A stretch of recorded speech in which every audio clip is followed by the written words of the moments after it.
Chapter 121. Tendril are always cool. Byron once again jerked his lips at Saul, signaling for him to take the lead. But Saul hesitated for a second and ultimately refused.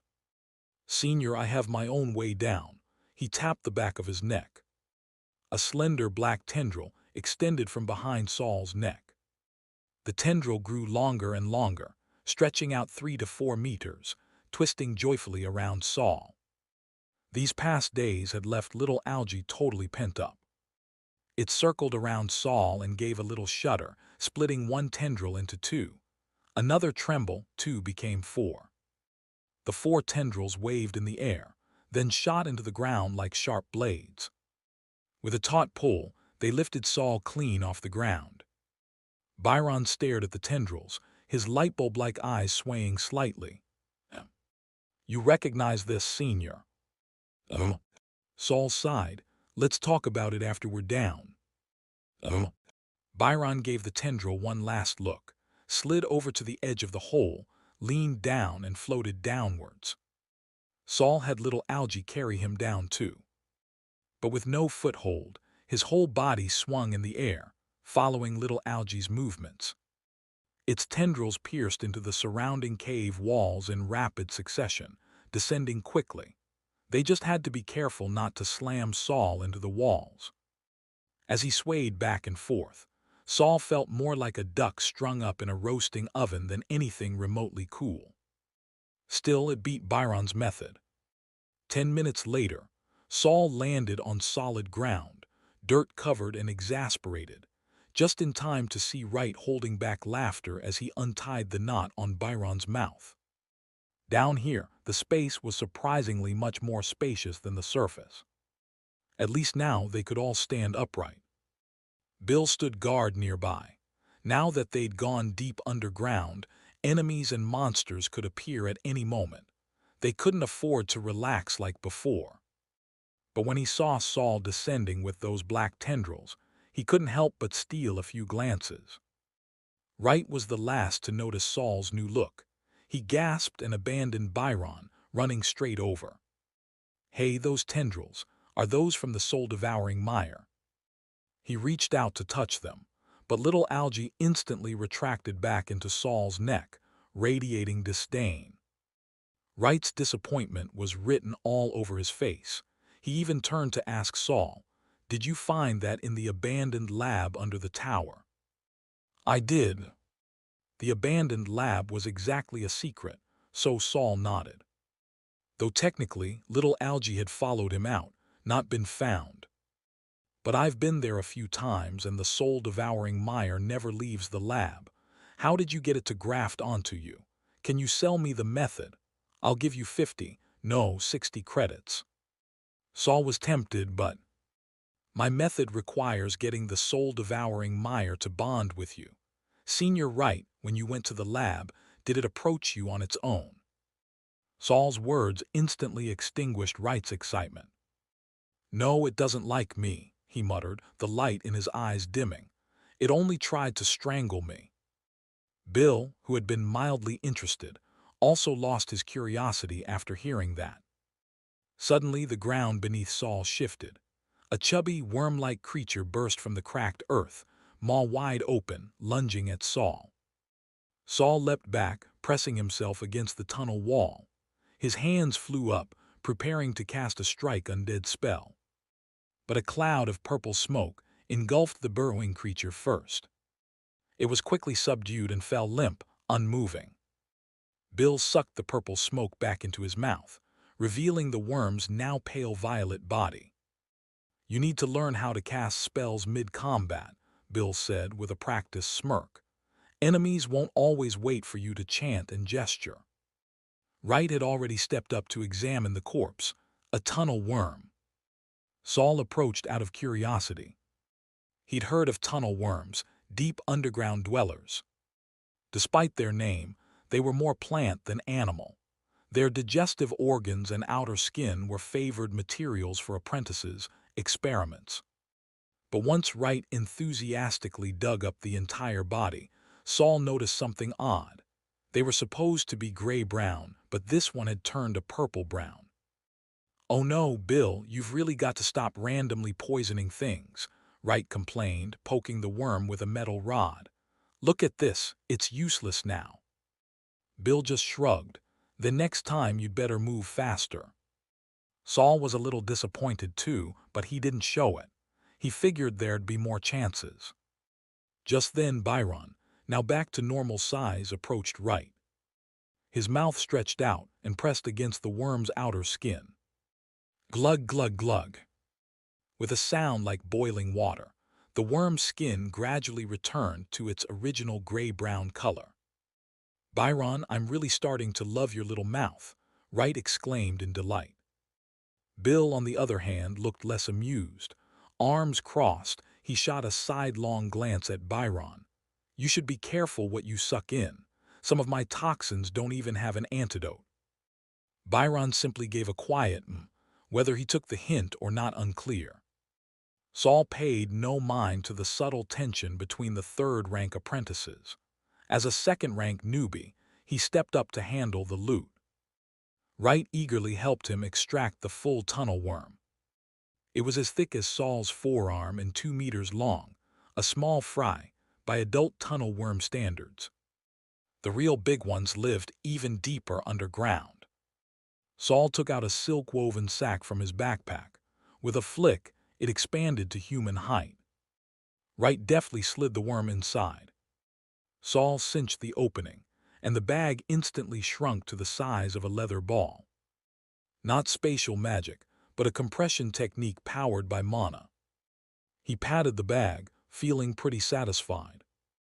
If they could find a few more worms today, this trip wouldn't be a bust. With mixed emotions, the group continued on. They seemed to have reached a plateau. No more downward slopes, just straight, level tunnels. Saul looked around eagerly, hopping for more good finds. But the underground was still fairly barren. No random mobs like in a video game. Which made sense for a place that had been explored by predecessors for decades, even centuries. Saul took a deep breath and adjusted his expectations. But then Byron suddenly stopped, and Saul nearly bumped into him. He peered around. Bill and Wright were frozen too, arms raised, backs taut. They were in defensive stances. Peering through the gap between their bodies, Saul finally saw what had put everyone on edge. Up ahead, the path split for the first time, 3 tunnels in total, each wide enough for 2 people to walk side by side. And in the middle tunnel, a procession of pale gray, translucent human-shaped phantoms was marching forward. They walked in a line, lifting their legs high and setting them down gently, tiptoeing like they didn't want to wake something. Their upper bodies swayed softly with each step, their heads bobbed slightly. They had no arms. Chapter 122, The Underground Labyrinth. Saul stared at the eerily synchronized movements of the spirit bodies, at their bare shoulders, and suddenly recalled the mountainside teeming with arms he'd seen before entering the burrow.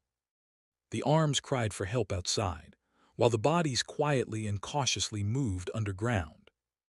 If these spirits were truly the souls of the dead, Saul couldn't begin to imagine what kind of terrifying scenes they had experienced in the moments of their deaths. The first time he heard Senior Byron describe the tragedy at Hanging Hands Valley, Saul had assumed that the wizard and apprentices had either been crushed to death, suffocated, or killed while fighting each other during a desperate escape. But clearly, it hadn't been that simple. There were many of the white apparitions, walking out in rows from the central tunnel and mechanically turning into the passage on the left. Too many. If not for the slight variations in body size and appearance, Saul might have suspected that these were all replicas of a single spirit. Now, the left and central tunnels were packed with these apparitions. Only the tunnel on the right remained untouched and clear. Standing at the front, Bill observed for a while. Not sensing any danger, he asked in a low voice, "Byron, are there wraiths here?"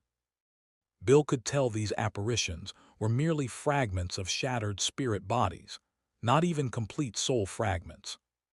but he couldn't be certain whether such a phenomenon implied the presence of nearby wraiths. Byron called out to Saul, "Saul, let's go check it out together." Saul followed Byron, squeezing through the narrow space that Bill and Wright had left open. They stopped 3 meters from the fork in the tunnel. Saul entered a semi-immersive meditation first. In an instant, the armless humanoid apparitions vanished from view, replaced by faint, pale flames suspended in the air. Those flames, so feeble they looked as though they might flicker out at any moment, were bouncing slowly through the air in rhythm with the apparitions' previous movements. Silent trembling. Even though they had lost their human form, Saul could still sense a suffocating tension from the uniformity of their bouncing. He carefully examined the 3 tunnels, then exited the meditative state. Phew! His chest expanded violently twice, as if just coming up for air after drowning. "Anything?" Wright asked in a hushed voice, pushing air from his throat to avoid making noise as Byron and Saul finished observing. Saul and Byron exchanged a glance, then, in perfect sync, raised their hands and pointed toward the left passage. Bill's mouth twitched slightly. "Are we really going to walk alongside those things?" Byron walked forward and waved his hand through the white apparitions.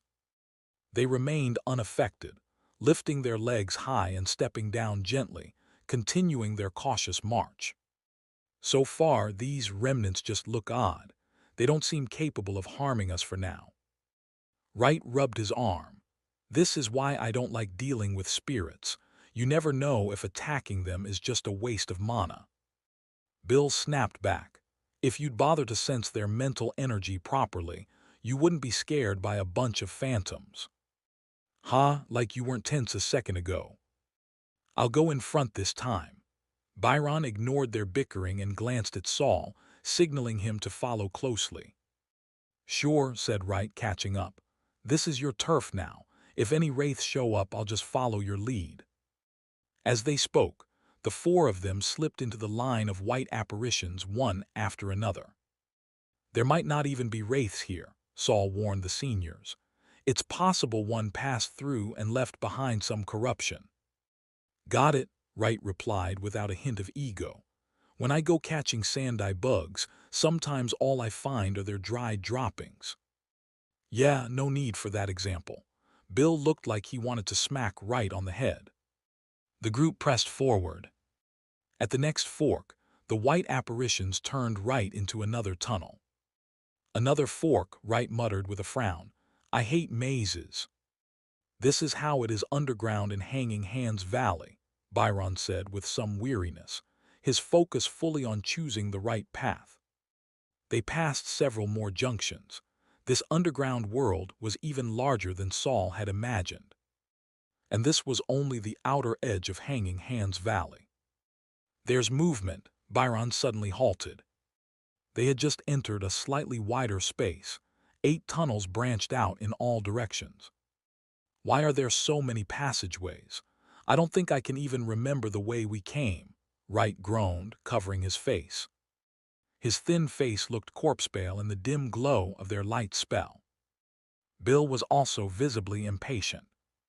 "Tracking pollution to find wraiths doesn't feel reliable to me. It's just a trace. It doesn't mean the thing's still here." He pointed to a passage that sloped downward. "I say we keep heading down." With that, he walked over without waiting for input. But something caught Saul's eye. "Wait." Before he could finish, Bill had already jumped into the passage. As he fell, the tunnel walls suddenly began to close in. He was about to be sliced in half, but instead of panicking, Bill looked thrilled. Purple foam erupted from the skin on his arms and legs.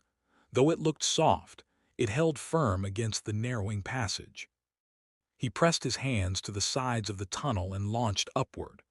The foam wedged into the walls, and Bill leapt clear into the air. Saul had no time to watch. After the first passage turned hostile, the tunnel to his left suddenly tilted toward him. The mountainside compressed like a massive suction cup, threatening to suck him in. A powerful suction force pulled at him. He raised a leg, bracing it against the lower wall, and flung a strike undead into the tunnel. It convulsed violently, but the attack had limited effect. Saul hadn't expected it to do much. He was buying time.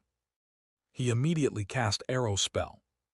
The suction amplified the arrow's speed, and it shot into the tunnel almost instantly.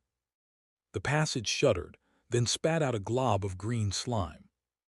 But then it expanded, swelling from less than a meter wide to nearly 2 meters, and its suction force doubled. Saul couldn't find footing. The tunnel now gaped wider than his whole body, and he was being dragged in. Suddenly, a sharp spike erupted beneath his feet, driving into the rock ceiling. Saul grabbed it, holding on for dear life. His legs, suspended by the powerful suction, dangled in midair. Only one arm kept him from being swallowed. But his other arm was already casting.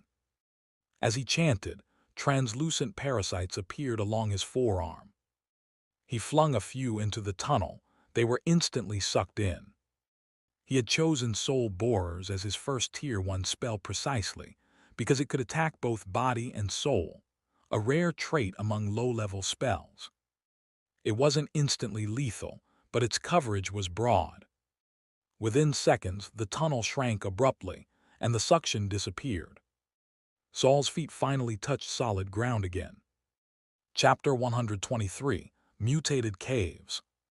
Seeing that the previous attack had worked, Saul cast 2 more strike undead spells. The sharp arrows pierced into the shrinking cave and disappeared. Soon, more green slime oozed out from within. The suction force coming from the cave gradually weakened. Saul finally let out a small sigh of relief. His Soul Borer's spell was mixed with soul fragments full of lingering resentment. Unless necessary, he didn't want to use it too often. There were still 3 senior students here, so Saul didn't need to go all out.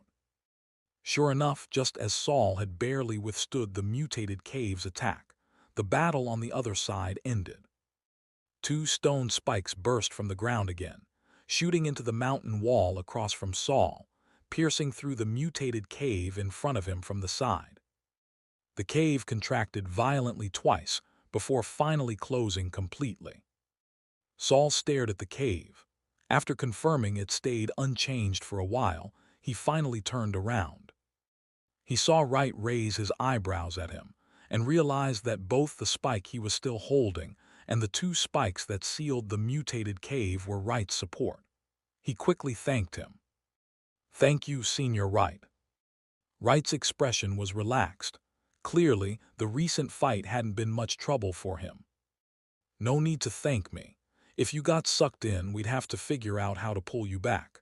Haha, and if you did get pulled in, we'd be short one heck of a good guide." Whatever he thought of made him laugh heartily to himself. By now, all the mutated caves had closed.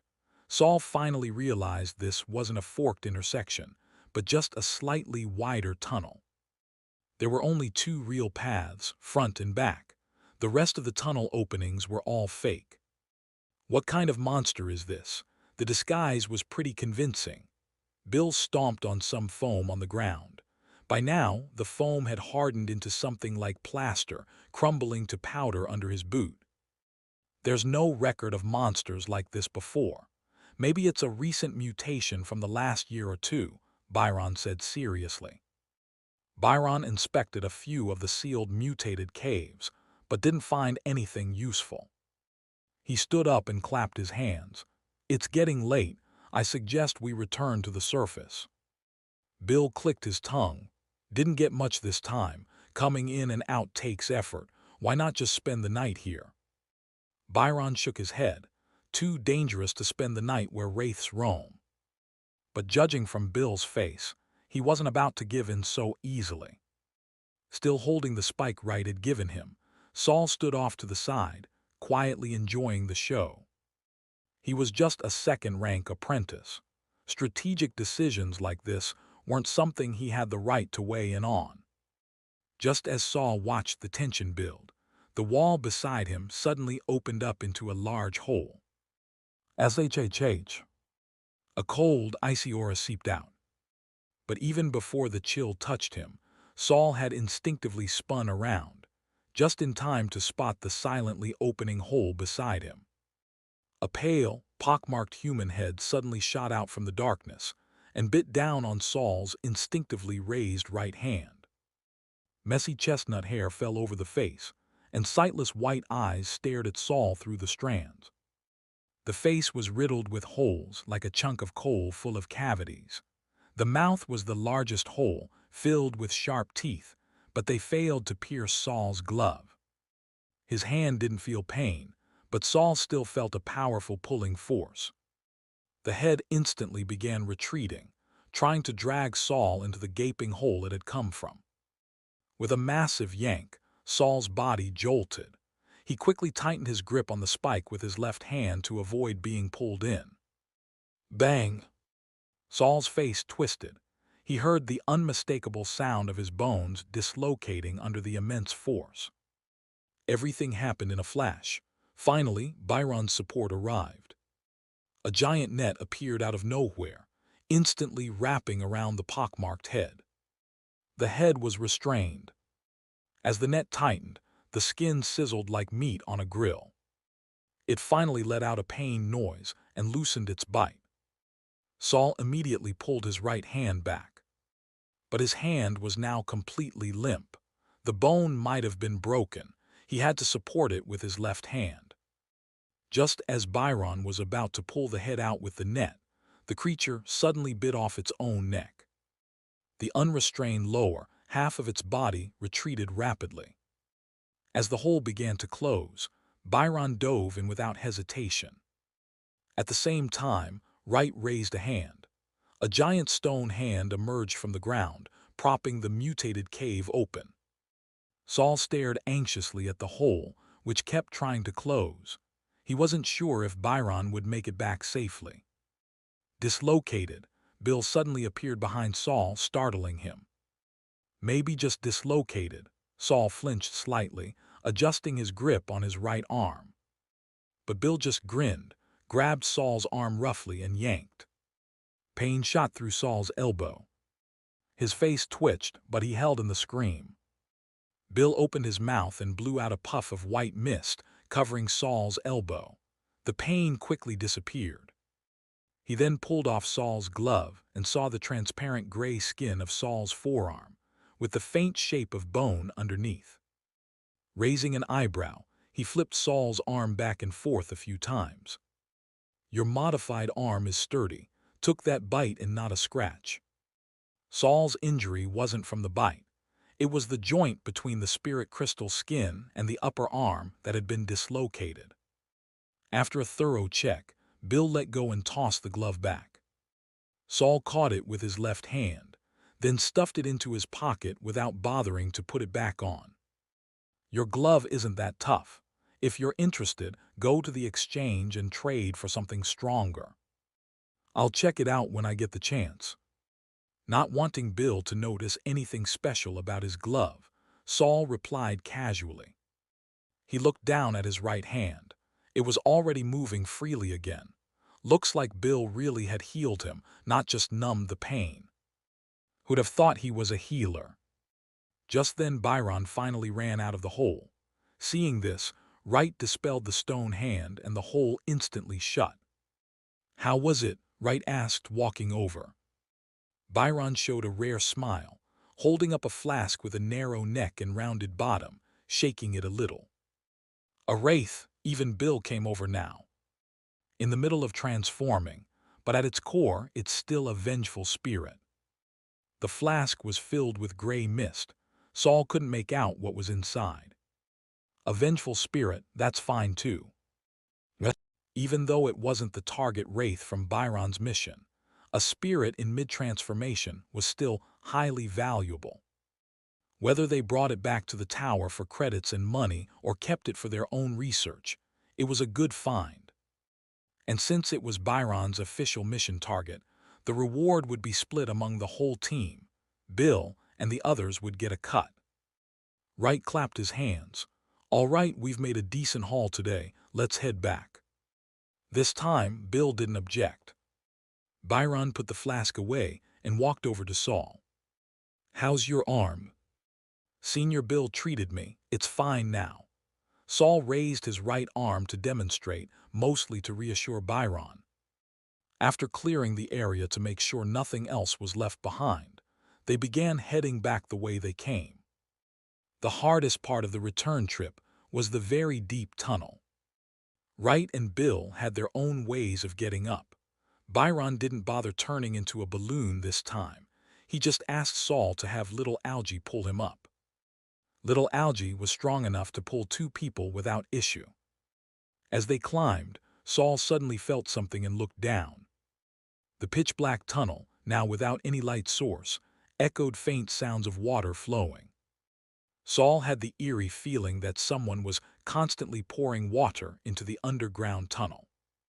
The water level was rising, chasing after them. Night was about to fall. And just like the Wizard Tower, maybe the underground of Hanging Hands Valley at night would also turn into another world. Chapter 124, Face to Face. By the time the group climbed out of the cave, the sky outside had already grown dark.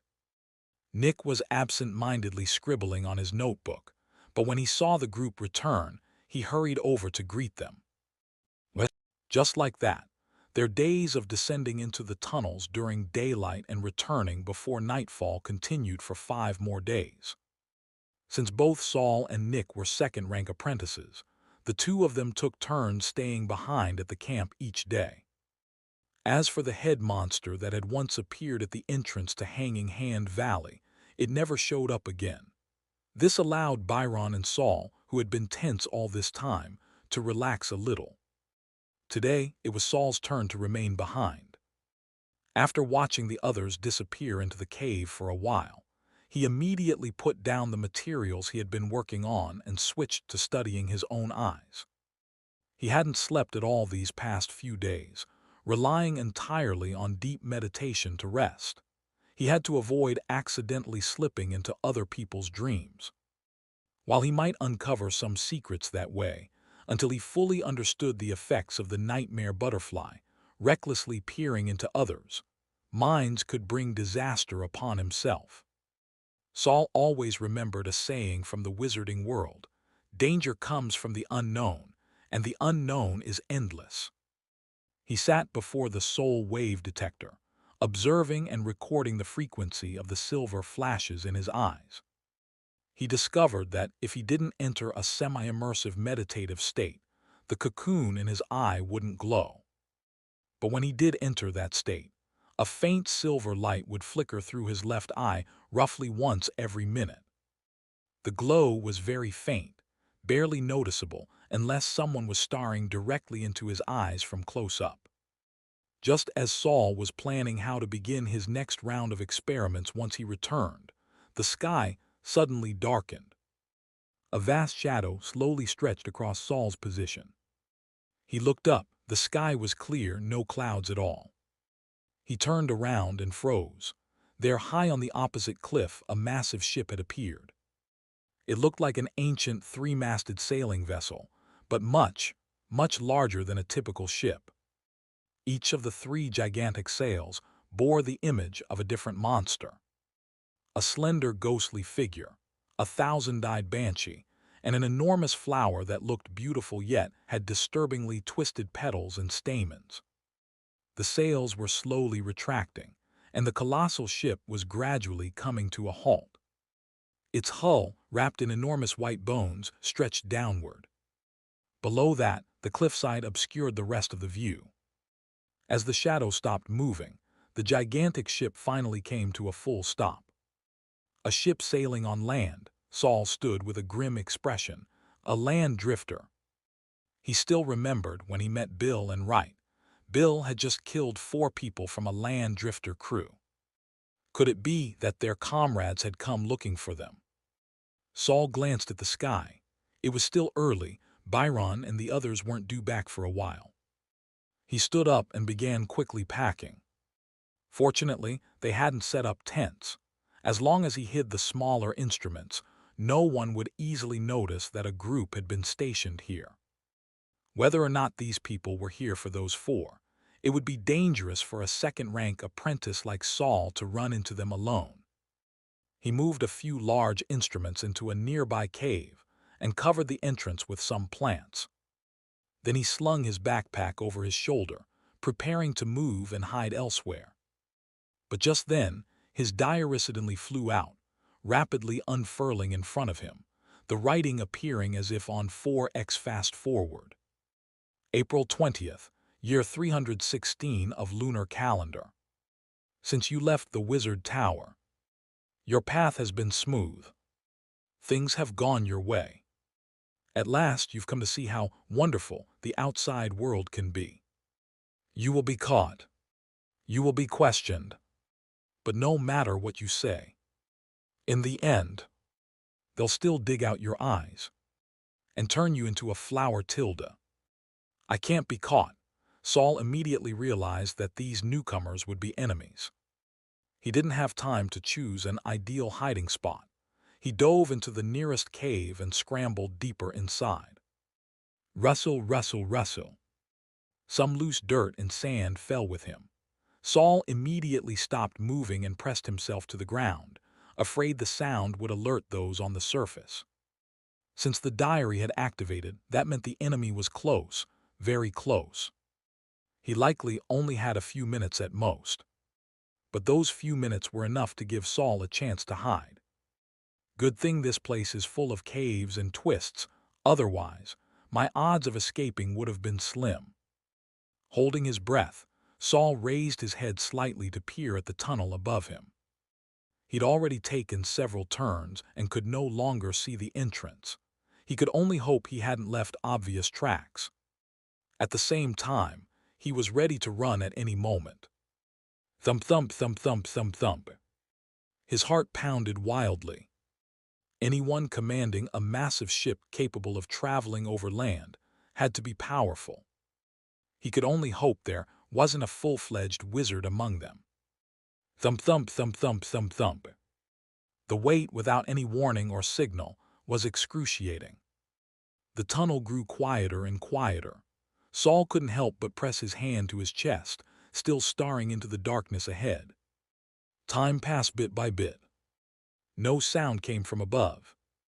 Maybe they hadn't noticed the signs outside. Maybe they'd already left. Saul cautiously lifted himself and crawled deeper down.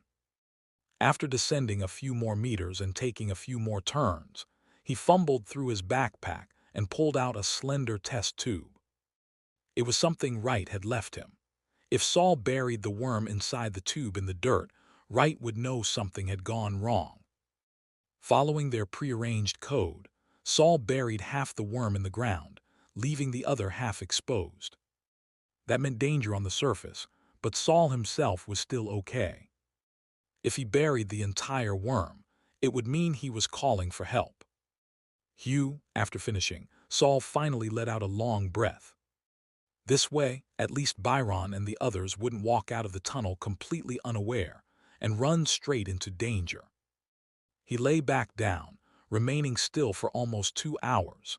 His stomach had already started demanding food before he finally began to move again. The darkness was absolute. Only the diary on his left shoulder, defying the laws of optics, remained clearly visible in his sight. "Can I go up and take a look now?" The diary flew out again and showed him an uncomfortably gruesome death. "Fine, hopefully they leave before nightfall. I really don't want to spend the night underground." "Can I use Gleamlight?" Saul continued thinking. The diary flew out again. But this time, what it showed made Saul's heart stop. April 20th, year 316 of lunar calendar. You hide underground, thinking you've escaped the crisis. You rise and light up your surroundings, and then you see it. A human head directly opposite you. He grins wide, revealing a row of perfectly red teeth. "You found me, Tilda." You try to run, but his neck stretches faster. You're rolled up. Once he realizes, he can't use you to find the others. He bites off half your face. Saul stared at the diary, unblinking. But what he really wanted to know was there a face quietly watching him from the darkness, directly across from him right now? Chapter 125. Tools from the corpse room are the best. Saul tried to keep his breathing steady and slowly sat up with a blank expression. "Hope that big ship didn't come looking," he murmured under his breath, as if trying to comfort himself. He wasn't sure of the enemy's exact identity, but it was very likely they came from that large ship. And that three-masted vessel might very well be one of the land drifters. According to the diary, whether Saul admitted that it was Bill who killed the man or not, they wouldn't let him live. He waited for a while. Though he couldn't see it, he was certain the head creature with the rapidly extending neck was still floating in front of him. If he reached out, he might just touch a patch of cold skin. But Saul couldn't just stay here forever. He had already been lying here for 2 hours, and he didn't know how much longer the enemy's patience would last. Once they believed they couldn't find his companions through him, they might lose patience and capture him for interrogation. And once the enemy became alert, Saul obviously wouldn't stand a chance of escape. He had to come up with a plan. He had to create some distance, and then find a way to speed up his escape. Time was running out. He couldn't see the creature, but it surely had some way to see in the dark and monitor him. Saul thought of several ideas. Most were shot down by the diary. "I still have a soul armor scroll. If I use it and run right away, can I escape?" This time, the diary didn't issue a death warning. Soul armor can temporarily hold it off. Saul stayed crouched, holding his backpack tightly in his arms, maintaining the appearance of deep thought, while his brain raced. Should I use the soul armor scroll now? He silently clenched his teeth but didn't act immediately. I know almost nothing about this enemy. He closed his eyes and forced himself to change his line of thinking. What if I cast soul borers on him? The diary warned that unlike the near-instant scroll, he would be detected the moment he started chanting, and promptly snap, he'd be done for. So anything slow to activate is a no-go. What if I use the one spell I'm best at, the instant cast Strike Undead? This time, the diary told him that Strike Undead would barely harm the enemy. After all, even though the creature had a long neck, it wasn't a long-necked ghost. Looks like he only looks like a ghost, but doesn't have a ghost's weaknesses. Saul leaned back, his head gently bumping into the dirt wall behind him, as if releasing tension after a long strain. A new idea flashed through his mind. The diary stayed silent. Saul's eyes flickered. "What?" "Master Herman, the apprentice hasn't moved." While Saul was still scheming how to shake the long-neck surveillance, a dozen people were working above ground. One of them reported to a third-rank apprentice named Herman. Herman wore a silver wizard robe, shimmering in the sunlight. Though everyone around him was also a third-rank apprentice, it was clear they all either respected or feared him. "You're sure he sent out a distress signal?" Herman was fiddling with several devices recovered from the cave. "Yes, sir. He used twinworms to transmit it. We just don't know what the message was." "How long has it been?" Another apprentice checked his pocket watch. "Almost 2 hours. Doesn't seem like his companions care much about him." Just then, another wizard apprentice came over from the search area, his face grim. "Master Herman, these people might be Wizard Tower apprentices." The moment the words Wizard Tower were spoken, everyone nearby froze. They turned toward Herman, waiting for his command. Seeing their reaction, Herman's face darkened. "Look at you. So what if it's the Wizard Tower? If you're this scared, you might as well jump ship and go back to being ordinary people." His reprimand silenced the area. Suddenly, the apprentice monitoring Saul cried out in surprise, "Master Herman, we lost the boy." Herman looked up and yanked the collar of the speaker. "You're telling me a second rank, maybe even just a first rank, apprentice took out your eight-headed thrall. The apprentice trembled as he was held up, but still nodded. Herman abruptly let go, his lips curling in amusement. Interesting, I'll go meet him myself. As he spoke, the silver robe on Herman suddenly tightened, morphing from loose to skin-tight in an instant. Even the hood automatically covered his head. Now his entire body was wrapped in silver, revealing the powerful frame that had been hidden beneath the robe. Master Herman, should we? Already at the mouth of the hole where Saul was hiding, Herman raised a hand and pointed at his subordinates. Kill anyone you see. I don't care if they're from the Wizard Tower. With that, he leapt into the hole. A few minutes earlier, Saul was leaning against the cavern wall.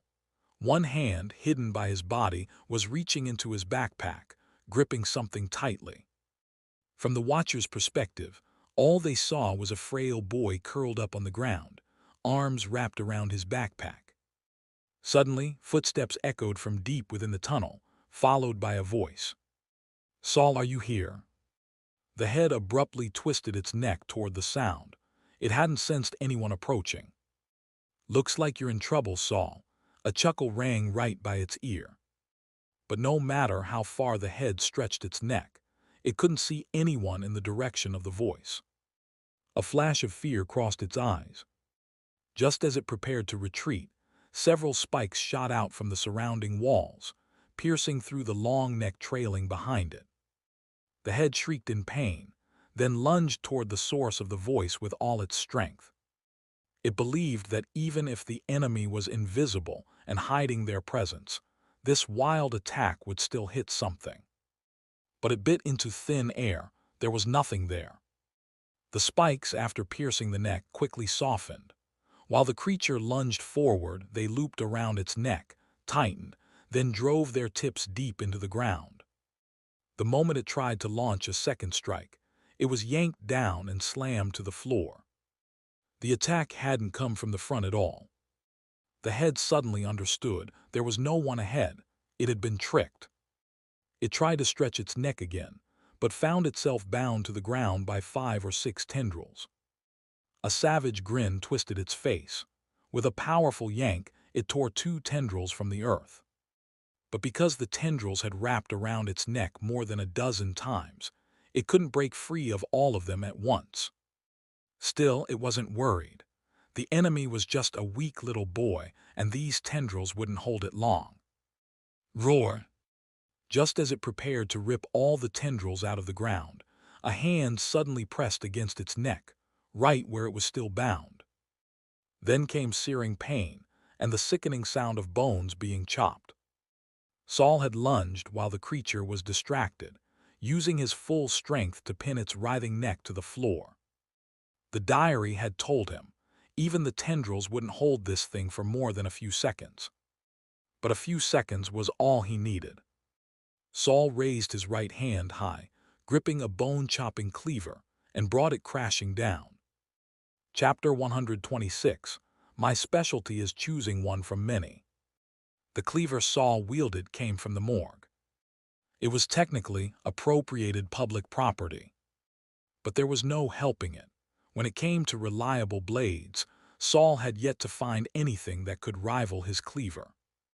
Whenever he had to dissect abnormal corpses in the morgue, this was always his first choice.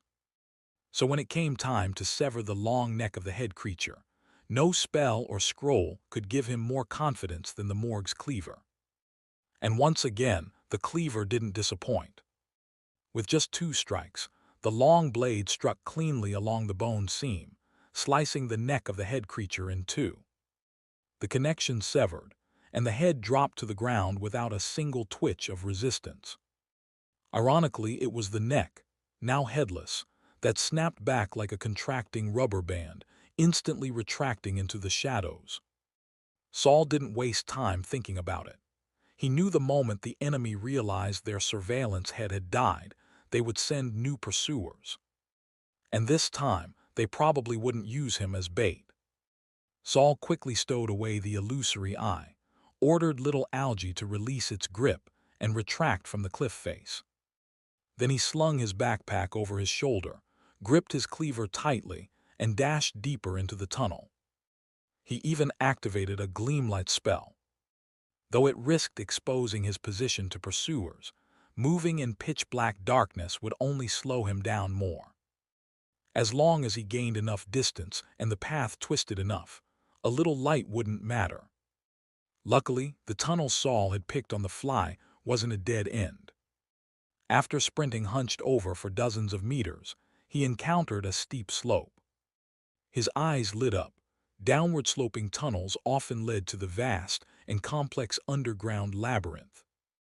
Although dangerous monsters lurked in the labyrinths, staying above ground was a guaranteed death sentence. Little algae shot out from behind Saul's neck again, transforming into 4 chains that helped lower him swiftly down the slope to a flat area. Saul didn't even wait to find his footing before he bolted forward again. After just a few steps, he came to the first fork in the tunnel. As he was about to randomly pick a path, the diary suddenly flew out. April 20, year 316 of the lunar calendar. You ventured underground alone. Brave indeed. But ahead lies a pool of stagnant water teeming with omnivorous bugs. Their mouths may be small, but their feeding speed is astonishing. As you dashed across the water, you were surprised to find your strides shortening. Looking down, you discovered your calves were gone tilde. The injury wasn't fatal, but before you could treat it, the pursuer burst in and smashed you into a pile of pulp. If the earlier warnings merely made Saul cautious, the last line made his eyes fly open in alarm. So there was a pursuer, and they were fast. Without hesitation, Saul veered into a different tunnel. The diary had said he wouldn't even have time to heal after crossing the water. That meant the pursuer was already dangerously close. A moment's delay could get him caught, and being caught meant being obliterated. His enemy was not just fast, but immensely powerful. Saul sprinted like mad, even having little algae thrust into the earth ahead to pull him forward for speed. Soon he encountered the second fork, 2 paths this time. As he ran, he glanced toward the left passage. The diary updated with urgent frequency. Left path ends in a dead end. When the pursuer catches up, you'll be smashed into pulp and hung on the rocks.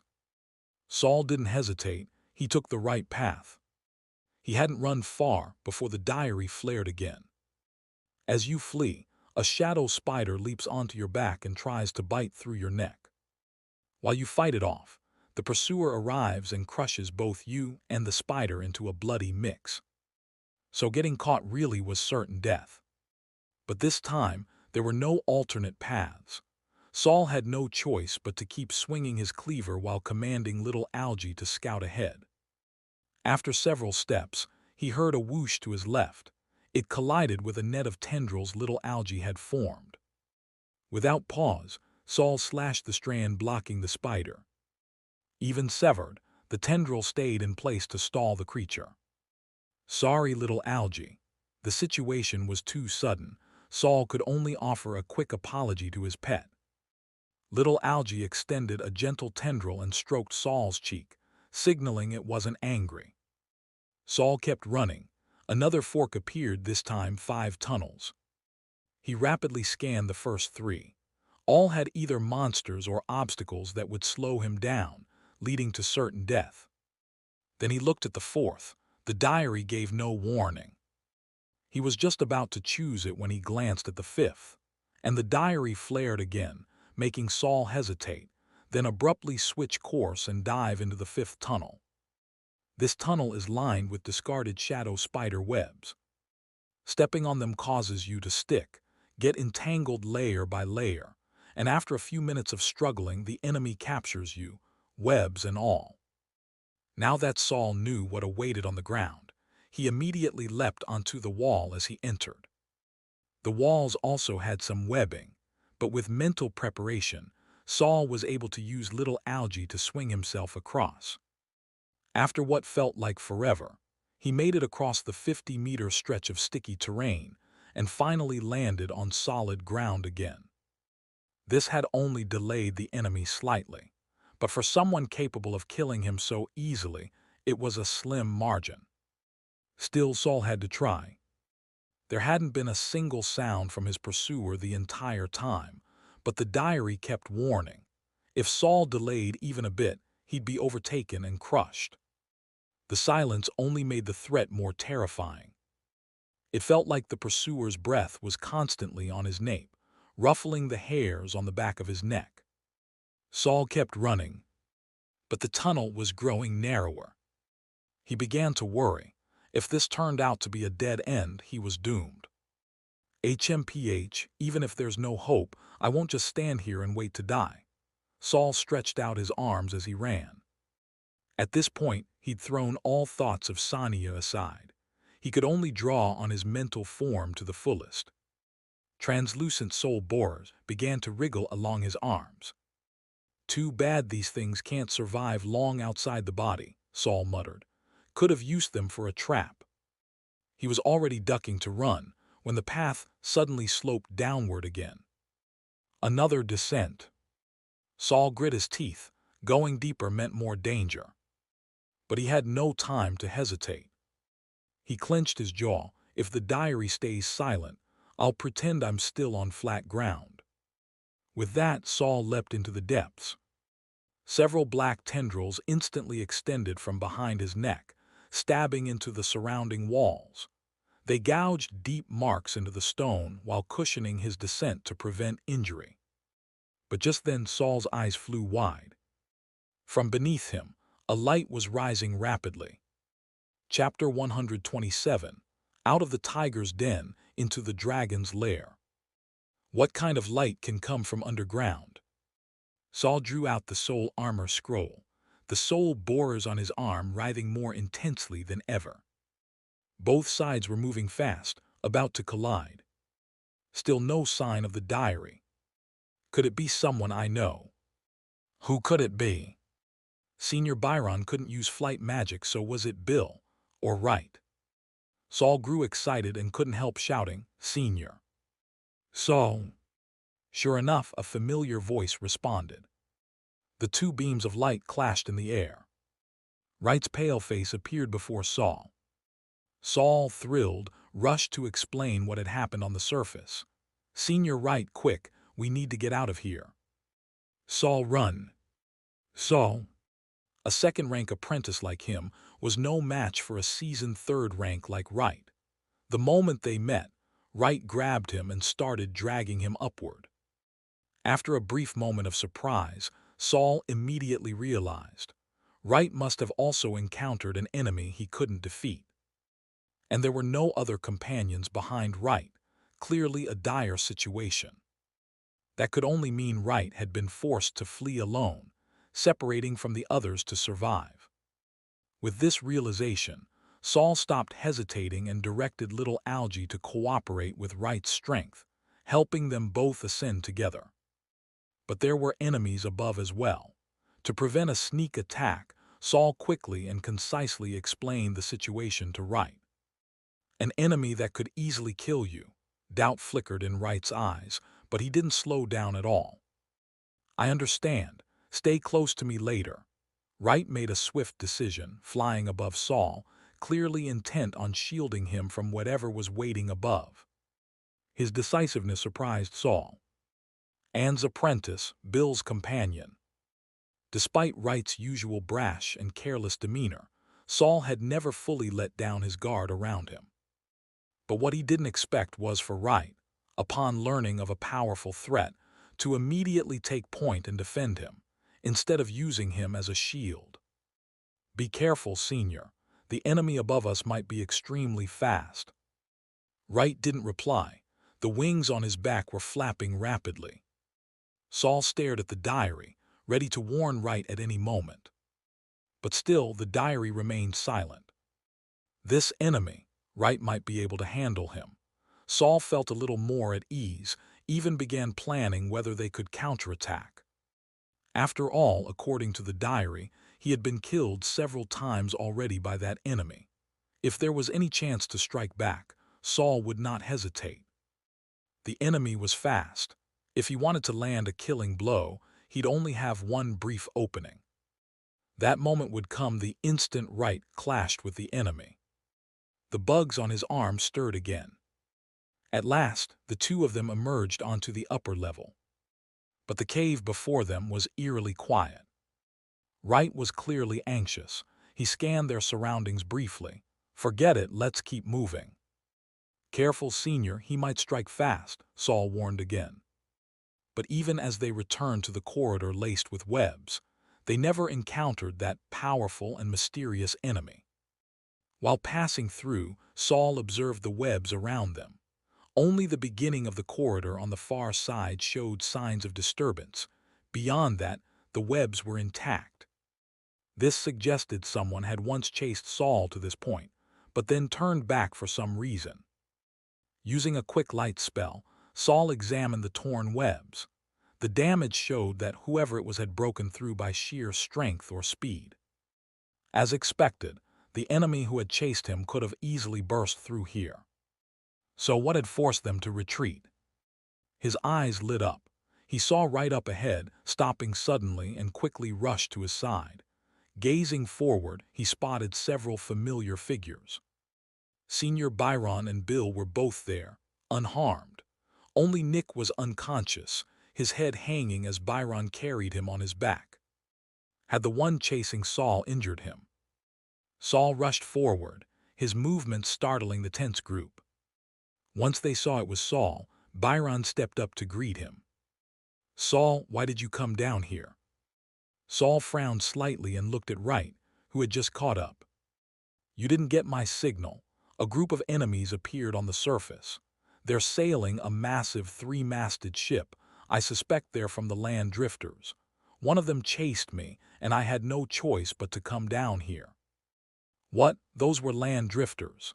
Byron's expression changed drastically, and Bill's face didn't look much better either. Bill glanced at Right, who shrugged. "Things were chaotic just now.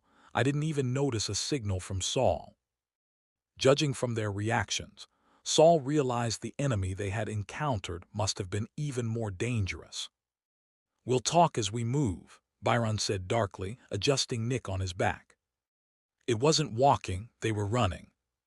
Saul could feel their genuine fear. It made him tense up too. Who in the world had been chasing them? They knew full well enemies awaited above, yet they ran for the surface without hesitation. Bill took the lead, Saul brought up the rear. Soon they reached their first fork in the path. "Which way?" Bill shouted without slowing down. This tunnel wasn't one Byron's group had previously explored. It was one Saul had stumbled into by accident. Only Saul knew how to get back out. Following his direction, they gradually moved closer to the surface. While doing so, they exchanged information, and soon, both sides understood the trouble each had faced. It turned out, after several days without encountering any wraiths, Bill had proposed they delve deeper. Byron, discouraged by the lack of results, eventually agreed. Upon finding a downward tunnel, they entered a second underground layer. Not long after descending, they encountered a terrifying soulstorm head-on. Such storms could form when a powerful enough wizard died, or when many wizards perished at once. Since those spirits had failed to become wraiths and refused to disperse, their lingering consciousness swirled in an endless loop of collapse and fusion, creating a tornado of soul fragments. These soulstorms were fatal to ordinary people and low-rank apprentices alike. But some powerful wizard apprentices had ways to harvest soul fragments from them. Byron, who specialized in dark elements, and Bill and Right, both here for profit, weren't about to let a small soulstorm go to waste. They judged it to be only moderately dangerous, so they attacked the outer edges, trying to dislodge soul fragments trapped within. But no one expected that their assault would open a small gap in the storm's outer shell, and from it, the first thing to emerge was a wraith of full wizard strength. A true wizard. Saul's limbs turned cold at the revelation. He had dared fight second-rank apprentices. He had survived being hunted by a third rank and even caused them some trouble. But he couldn't even fathom how he might survive pursuit by a full wizard. So how did you even make it out alive? Chapter 128, He's Coming. Senior Byron let out a sigh, his slightly stiff face showing a trace of lingering fear. Thankfully, that true wizard, level wraith, wasn't formed from a wizard's death. It was a newly birthed wraith, an amalgamation of numerous weak wraiths bound by the soul storm. It's incomplete. As a result, its consciousness is extremely chaotic. While there is a dominant mind, its actions are often affected by other fragmented thoughts. Right added from the front, equally shaken. Luckily, while we were holding it off, Nick cast his emotion-based sorcery to disrupt its mind. That gave us a chance to escape, but Nick nearly died from emotional backlash. Byron had no choice but to knock him out and carry him away. Hearing this, Saul looked at Nick, currently slung over Byron's back, with deep admiration. Nick specialized in emotion-based sorcery and had to suppress his emotional fluctuations daily to maintain the efficacy of his spells. But because of that, whenever his emotions surged out of control, they would end up hurting him instead. Saul suspected this might be why Nick had yet to advance to the third rank. According to Byron's continued account, during their escape, the wraith caught up again, and in the chaos they got separated from right. Byron and Bill stumbled their way back to the previous layer of the caverns, and not long after, ran into the people chasing Saul. That enemy, dressed entirely in silver, was incredibly strong, but even in a two-on-one fight, he wasn't able to overpower Byron and Bill. After probing their strength, the enemy gave up the fight and retreated. If Saul's guess is right, then that silver-clad man is. Wright recalled Saul's earlier encounter. Herman, Byron confirmed the enemy's identity, one of the strongest third-rank apprentices from Land Drifters. Why would one of Land Drifters' top third-rank apprentices appear here? No one voiced the question, but all of them instinctively thought of the 4 men Bill had killed. Could one of them have been close to Herman? A 3-masted ship in Herman, Land Drifters must have sent quite a few people this time. Wright, running ahead, gave Saul a thumbs up over his shoulder. And you still managed to make it out alive. Impressive. But now the problem is, once we reach the surface, we might be bombarded by cannon fire from the 3-masted ship. Wolves ahead and tigers behind. The situation had become critically dangerous. Saul couldn't help but start thinking, what should they do now? Unless they're confident they can kill every last one of us, Land Drifters won't dare to act too openly, said Bill, still sprinting at full speed up front. Don't forget how the Tower Master dealt with their captain last time. They've stayed away from Wizard Tower territory ever since. Don't be so optimistic, Bill. If they really didn't dare act near the tower, would Saul have been forced underground like this? Wright clearly disagreed. But regardless of whether Land Drifters would strike, they had no choice but to head for the surface. Compared to third-rank apprentices from Land Drifters, a true wizard, level wraith, was far more terrifying. If we can somehow get them to clash with that wraith, we might be able to escape during the chaos. Bill suddenly glanced back, a strange glint flickering in his eyes as if plotting something. What's that up ahead? Saul, keeping a close eye on the path, suddenly called out. What? Bill, leading the group, turned to look, and saw clusters of white phantoms appearing in the tunnel. They were the same armless remnants they had seen earlier. But unlike the earlier ones, which had been cautious and dead silent, these wore grotesquely exaggerated smiles, eyebrows raised unnaturally high, mouths curled in eerie arcs. As if invisible strings were pulling their features into mockery-filled grins, devoid of joy. They stood shoulder to shoulder across the tunnel, completely blocking the path. Heh, just a bunch of trash. Bill scoffed and tried to charge straight through the incorporeal-looking wall of spirits. But the moment he collided with the phantom wall, he was repelled by a massive force. What the hell? Bill's eyes widened in disbelief. Wright quickly stepped up and kicked it, only to feel like he had struck a wall of flesh. He instantly channeled his magic and sent a jagged earthen spike at the spirit wall, but the moment it touched, it snapped in two. The armless phantoms that had been struck only smiled wider. Byron raised his hand and fired a beam of black light.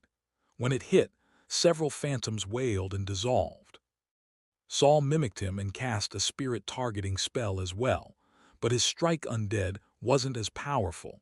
He could only take down one phantom at a time. Then Saul noticed something chilling. The surrounding temperature had dropped sharply without him realizing it. Despite only wearing a shirt and a robe, he felt a sudden, biting chill. "He's coming," Wright suddenly shouted, voice shaking. "Only a true wizard-level wraith can temporarily materialize remnants like this." "Stop yelling, you think we don't know that?" Bill snapped, already attacking again. His poison mist had little effect on the phantoms, but as a veteran third-rank apprentice, Bill knew a few spirit-specific spells too. Wright, unfortunately, only knew the most basic strike undead, and was just as ineffective as Saul. Just as the phantom wall looked like it was about to break, new white silhouettes emerged from the cavern walls. These two bore warped grins and walked into the tunnel to form a fresh blockade. The thinning wall of phantoms thickened again, and even grew more solid than before. Saul hurried to attack the phantoms not yet part of the wall, but found his attacks passed right through them, as if they weren't real. They could only attack the materialized spirit wall. Now Saul noticed that the walls and ground around them had been coated in a layer of white frost at some point. It was getting colder, much colder. Right on the verge of panic, shouted, "He's coming, don't hold back." As he shouted, he pulled out a scroll and hurled it at the wall of phantoms. The scroll landed and instantly transformed into a black circular void. A small wind vortex appeared above it, kicking up dust and spinning rapidly. The spirit remnants near it began to melt away. Their forms twisted and stretched before getting sucked into the black hole. Even Saul, who was at the rear, felt like his consciousness was being pulled in. Whatever spell that scroll contained, it was terrifying and definitely expensive. Wright's face twitched, his complexion even paler than before. Byron and Bill's magical auras surged dramatically. They were casting second-tier spells. Seeing this, Saul didn't idle. He finally activated the Soul Borer's spell he had been preparing. With full power attacks unleashed, the spirit wall finally began to dissolve. The group advanced as they fought, trying to punch through faster. Rip! As Saul stepped forward, he realized his shoes had begun to freeze to the ground. It was even colder now. He couldn't help but glance back. The tunnel behind remained silent and black. But he could feel it. A pressure, formless and overwhelming, was approaching fast. Just as Wright had said, he was coming. Chapter 129, This Way. Before the frost could freeze the soles of their shoes, they finally broke through the wall of phantoms. Bill bolted out immediately, and the others escaped before the wall reformed behind them. Saul looked up, a bit excited, and reminded everyone, "Go through the tunnel on the right, we'll be close to the exit to the surface." But just as he said that, he saw Bill raise his left hand slightly and shout, "Watch out for the land drifters, this way." Bill then turned into the left tunnel, followed silently by Wright and Byron, who veered into the same passage without a word. Saul had meant to say the left path was a dead end, but before he could open his mouth, the others had already run inside. He stopped briefly at the fork. Behind him was a wintry chill. The right led to the exit but likely held an ambush by the land drifters, and the left was a dead end. Gritting his teeth, Saul followed them into the left passage. Maybe Bill had a plan, to lure the pursuing wraiths into the right path. If they could get the land drifters to clash with the wraiths, maybe there was a chance to escape in the chaos. Saul had a belly full of questions, but watching the others sprint ahead silently, he had no choice but to keep them to himself for now. Several minutes later, they reached the end of the tunnel. A pile of massive boulders blocked the path forward. It wasn't clear whether there was another path beyond them. Even if they could dig through with their strength, it would take a long time. Saul slowed down, about to ask what they should do next, when he was shocked to see Bill charge headlong into the pile of rocks. Then Wright and Byron, still carrying the unconscious Nick, also passed straight through the boulders one after another. Saul stopped in disbelief. The scene reminded him of a moment from a classic novel. Could it be a second-rank spell that lets you walk through walls? But unease crept into Saul's heart. In that novel, there was a scene just like this, where the main character was the one left behind. He reached out and touched the wall. It was solid rock. His hand couldn't go through. His chest heaved. Deep down, he understood, but still, like a fool, he stepped back and rammed into the wall again. Bang! Pain shot through his shoulder, and clumps of dirt rained down on his head. He leaned against the wall, trembling with fury. So this is how you plan to lure away the wraith. His breath came out in white puffs. Intricate frost patterns began to spread across the nearby walls. Cold seeped through his collar and sleeves, digging into his body. He's here. Saul already knew what was about to happen. Sure enough, the diary flew out. One glance confirmed it, another death. He had suspected Wright and Bill, but never expected Byron to be so quick to abandon him. A true wizard, an enemy Saul could never hope to fight alone. But he didn't give up. If he were the type to surrender, he'd have been bones by now. He looked again at the diary's page, his mind racing. Years of accumulated knowledge flashed before his eyes. Fear comes from the unknown, but I don't know nothing about wraiths. A bold idea sprang to life in his mind. Illusions of soul borers leapt and writhed along his arm, though the cold had dulled their movements. Saul pulled out several unused soul armor scrolls and looked back toward the direction he had come. In the darkness, he could feel something approaching. No sound, only an ever-deepening chill. He moved his arm. The frost on his sleeves crackled, breaking and forming again. His frozen face twisted into a grin. Thud, thud, thud. His light spell began flickering uncontrollably. Saul looked up and saw the bluish-purple figure of an old man appear at the edge of the darkness. His face was contorted. The corners of his eyes and mouth twitched slightly. Only his upper half remained, floating in the air. A closer look would show that his hands, nose, and even his hair didn't belong to the same person, like a puzzle pieced together from the body parts of many different people. Though seemingly motionless, the figure closed the distance with Saul instantly with each flicker of light and shadow, like teleportation. The old man's face was a mass of wrinkles, skin sagging downward. His gaze was full of hatred and heat. Whispers of cries and pleas returned to Saul's ears, as if he had traveled back in time to the Battle of Hanging Hand Valley. "Come on," Saul roared, shattering his fear and hesitation. His mind raced through the plan he had just devised, so much so that he didn't even look at the diary to confirm the future. That wrinkled, ancient face grew larger and larger in his sight until darkness fell. Wright sealed the tunnel. The moment everyone had entered the right path, Bill shouted. Wright turned to cast the spell, but hesitated for a second. He opened his mouth slightly but said nothing. Then he began chanting. At his words, spikes of stone shot out in a tight cluster, sealing the narrowest point in the tunnel completely. Byron, carrying Nick, was running at full tilt and already winded. He grunted, "What are you doing? The wraith can go intangible any second." Saul, Byron suddenly looked back.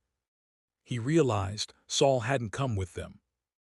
Byron's mental state was still shaking from the frequent casting since they'd met the Wraith, and he hadn't noticed when Saul had fallen behind. Now he understood what the others had done, why they had spent their magic to seal the tunnel. They had shut Saul in. "You're insane." Byron turned, ready to go back.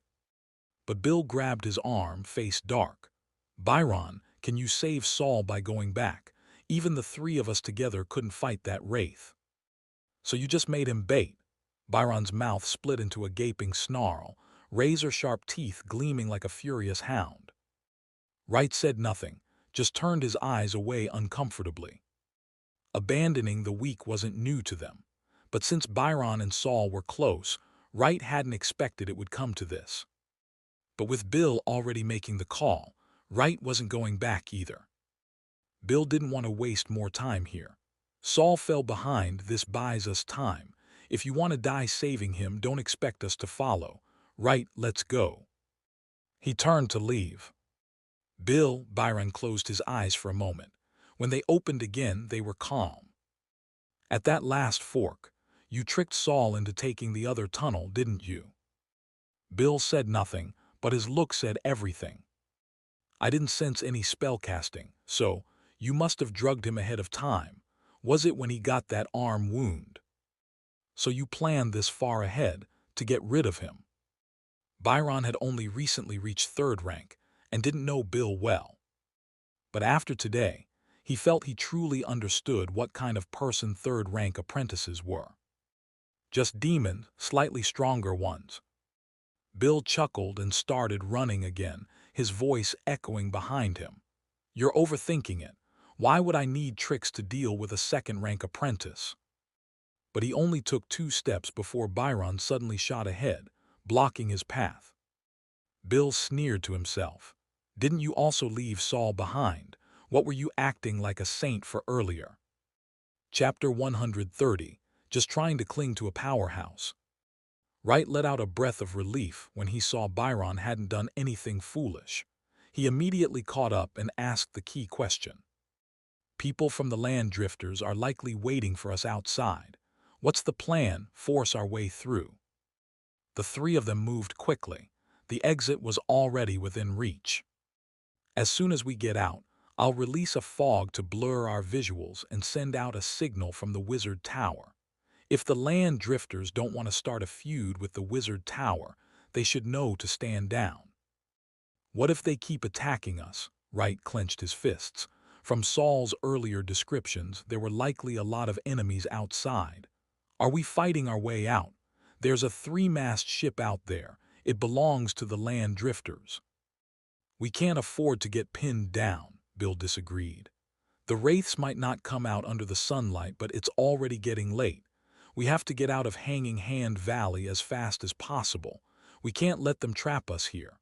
Once we're out, use the fog I released to find a weak spot and break through."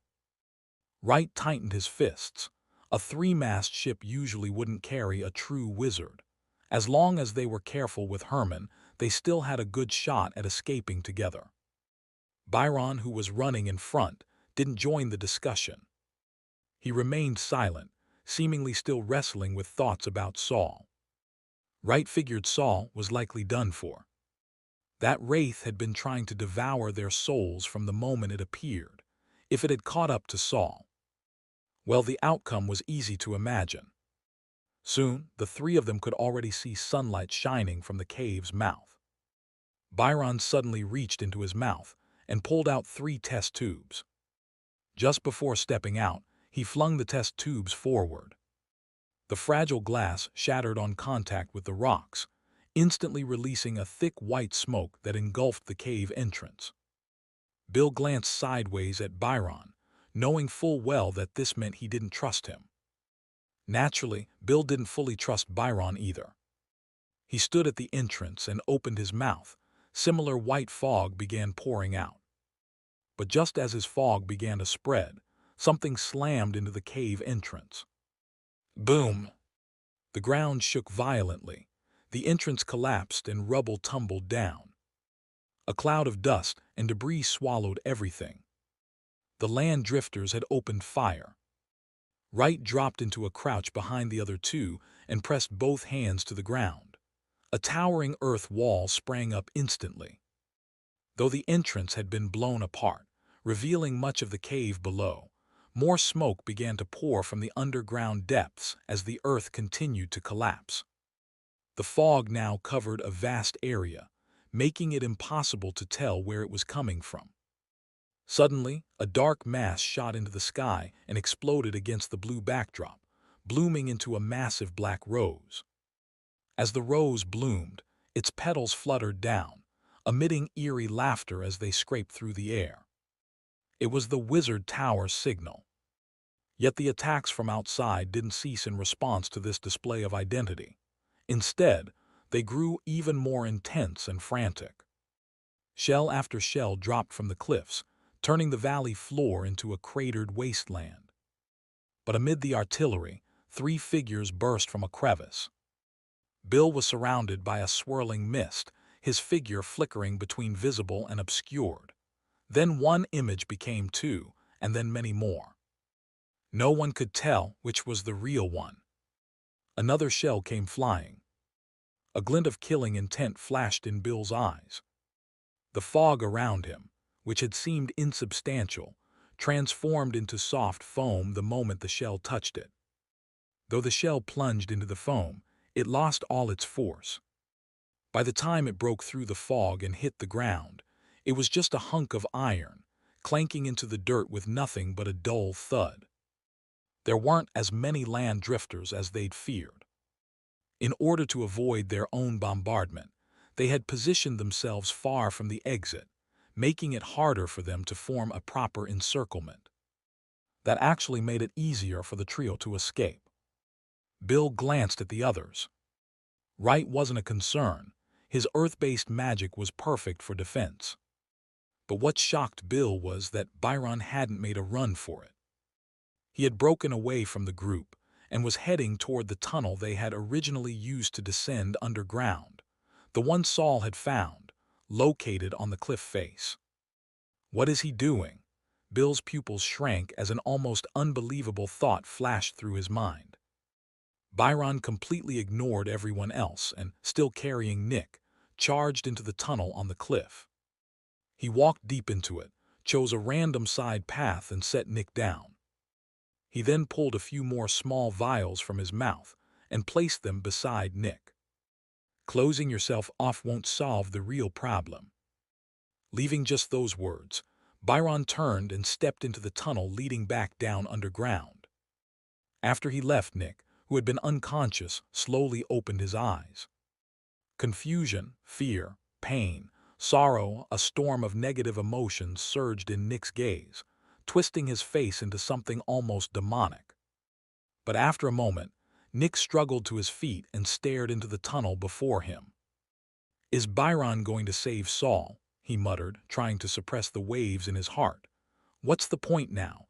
Does he really think Saul could still be alive?" His hand clawed at the rough stone wall, fingertips instantly bleeding.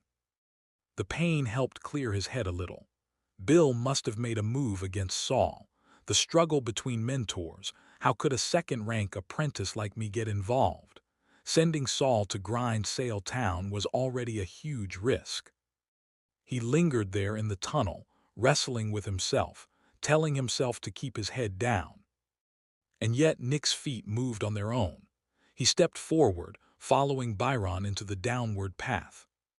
"I'm just doing this to cling to the Tower Master's leg." He echoed the words Saul once used, trying to convince himself. The shelling had been going on for a while now, but physical bombardment wasn't proving very effective against a group of third-rank wizard apprentices. On the land drifters' side, one apprentice finally lost his patience. He hurried over to Herman, dressed in silver, and shouted, "Lord Herman, we've used up a lot of shells. At this rate, we'll run out soon. Should we stop and send in troops instead?" Herman shot him a cold glance. "Do you realize they're third-rank apprentices from the Wizard Tower? Send troops in. With useless trash like you, keep shelling. Drain their magic reserves and magical tools dry." Herman gently twisted his right hand. There was a fresh scar there, just beginning to heal. He had briefly clashed with two from the wizard tower side down in the caves, and the wound came from that fight. Herman didn't believe his strength was below any one of them, but going up against multiple foes at once had still been difficult. The few third-rank apprentices at his side were nothing more than order-following deadweight. He still didn't know exactly how many opponents the wizard tower had sent, so he had to wear them down first.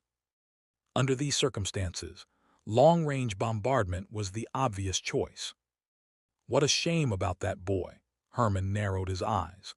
When he fled, he seemed to know exactly which tunnels were safe and which were dangerous. Is he familiar with the terrain, or does he just have an uncanny danger sense? Either possibility piqued Herman's curiosity. He no longer felt the need to kill the boy. If possible, Herman even wanted to capture him and study him thoroughly. Cut open every inch of his skin, dig out his brain, and find out what had given him that survival instinct. Chapter 131. No one gets to run. However, Herman's brilliant plan didn't last long before the bombardment behind him suddenly came to a halt. What's going on? He turned around in fury. Who gave the order to stop firing? There was no way they were out of cannonballs. Herman was furious. This was a blatant challenge to his authority. But no one knew what had happened. The three-masted ship was deathly silent. Send someone to check. He had only gotten halfway through his order when someone came sprinting toward them. The man's mouth was agape, his face twisted in terror. Herman stepped forward with a third-rank apprentice to meet him. He barked, "Why did the bombardment stop?" But the man didn't answer. Instead, he collapsed in front of Herman, screaming in despair, "Gone, they're gone, all gone." What? Herman's heart tightened. Time was critical. He couldn't let the people from the wizard tower escape. But the man still didn't answer.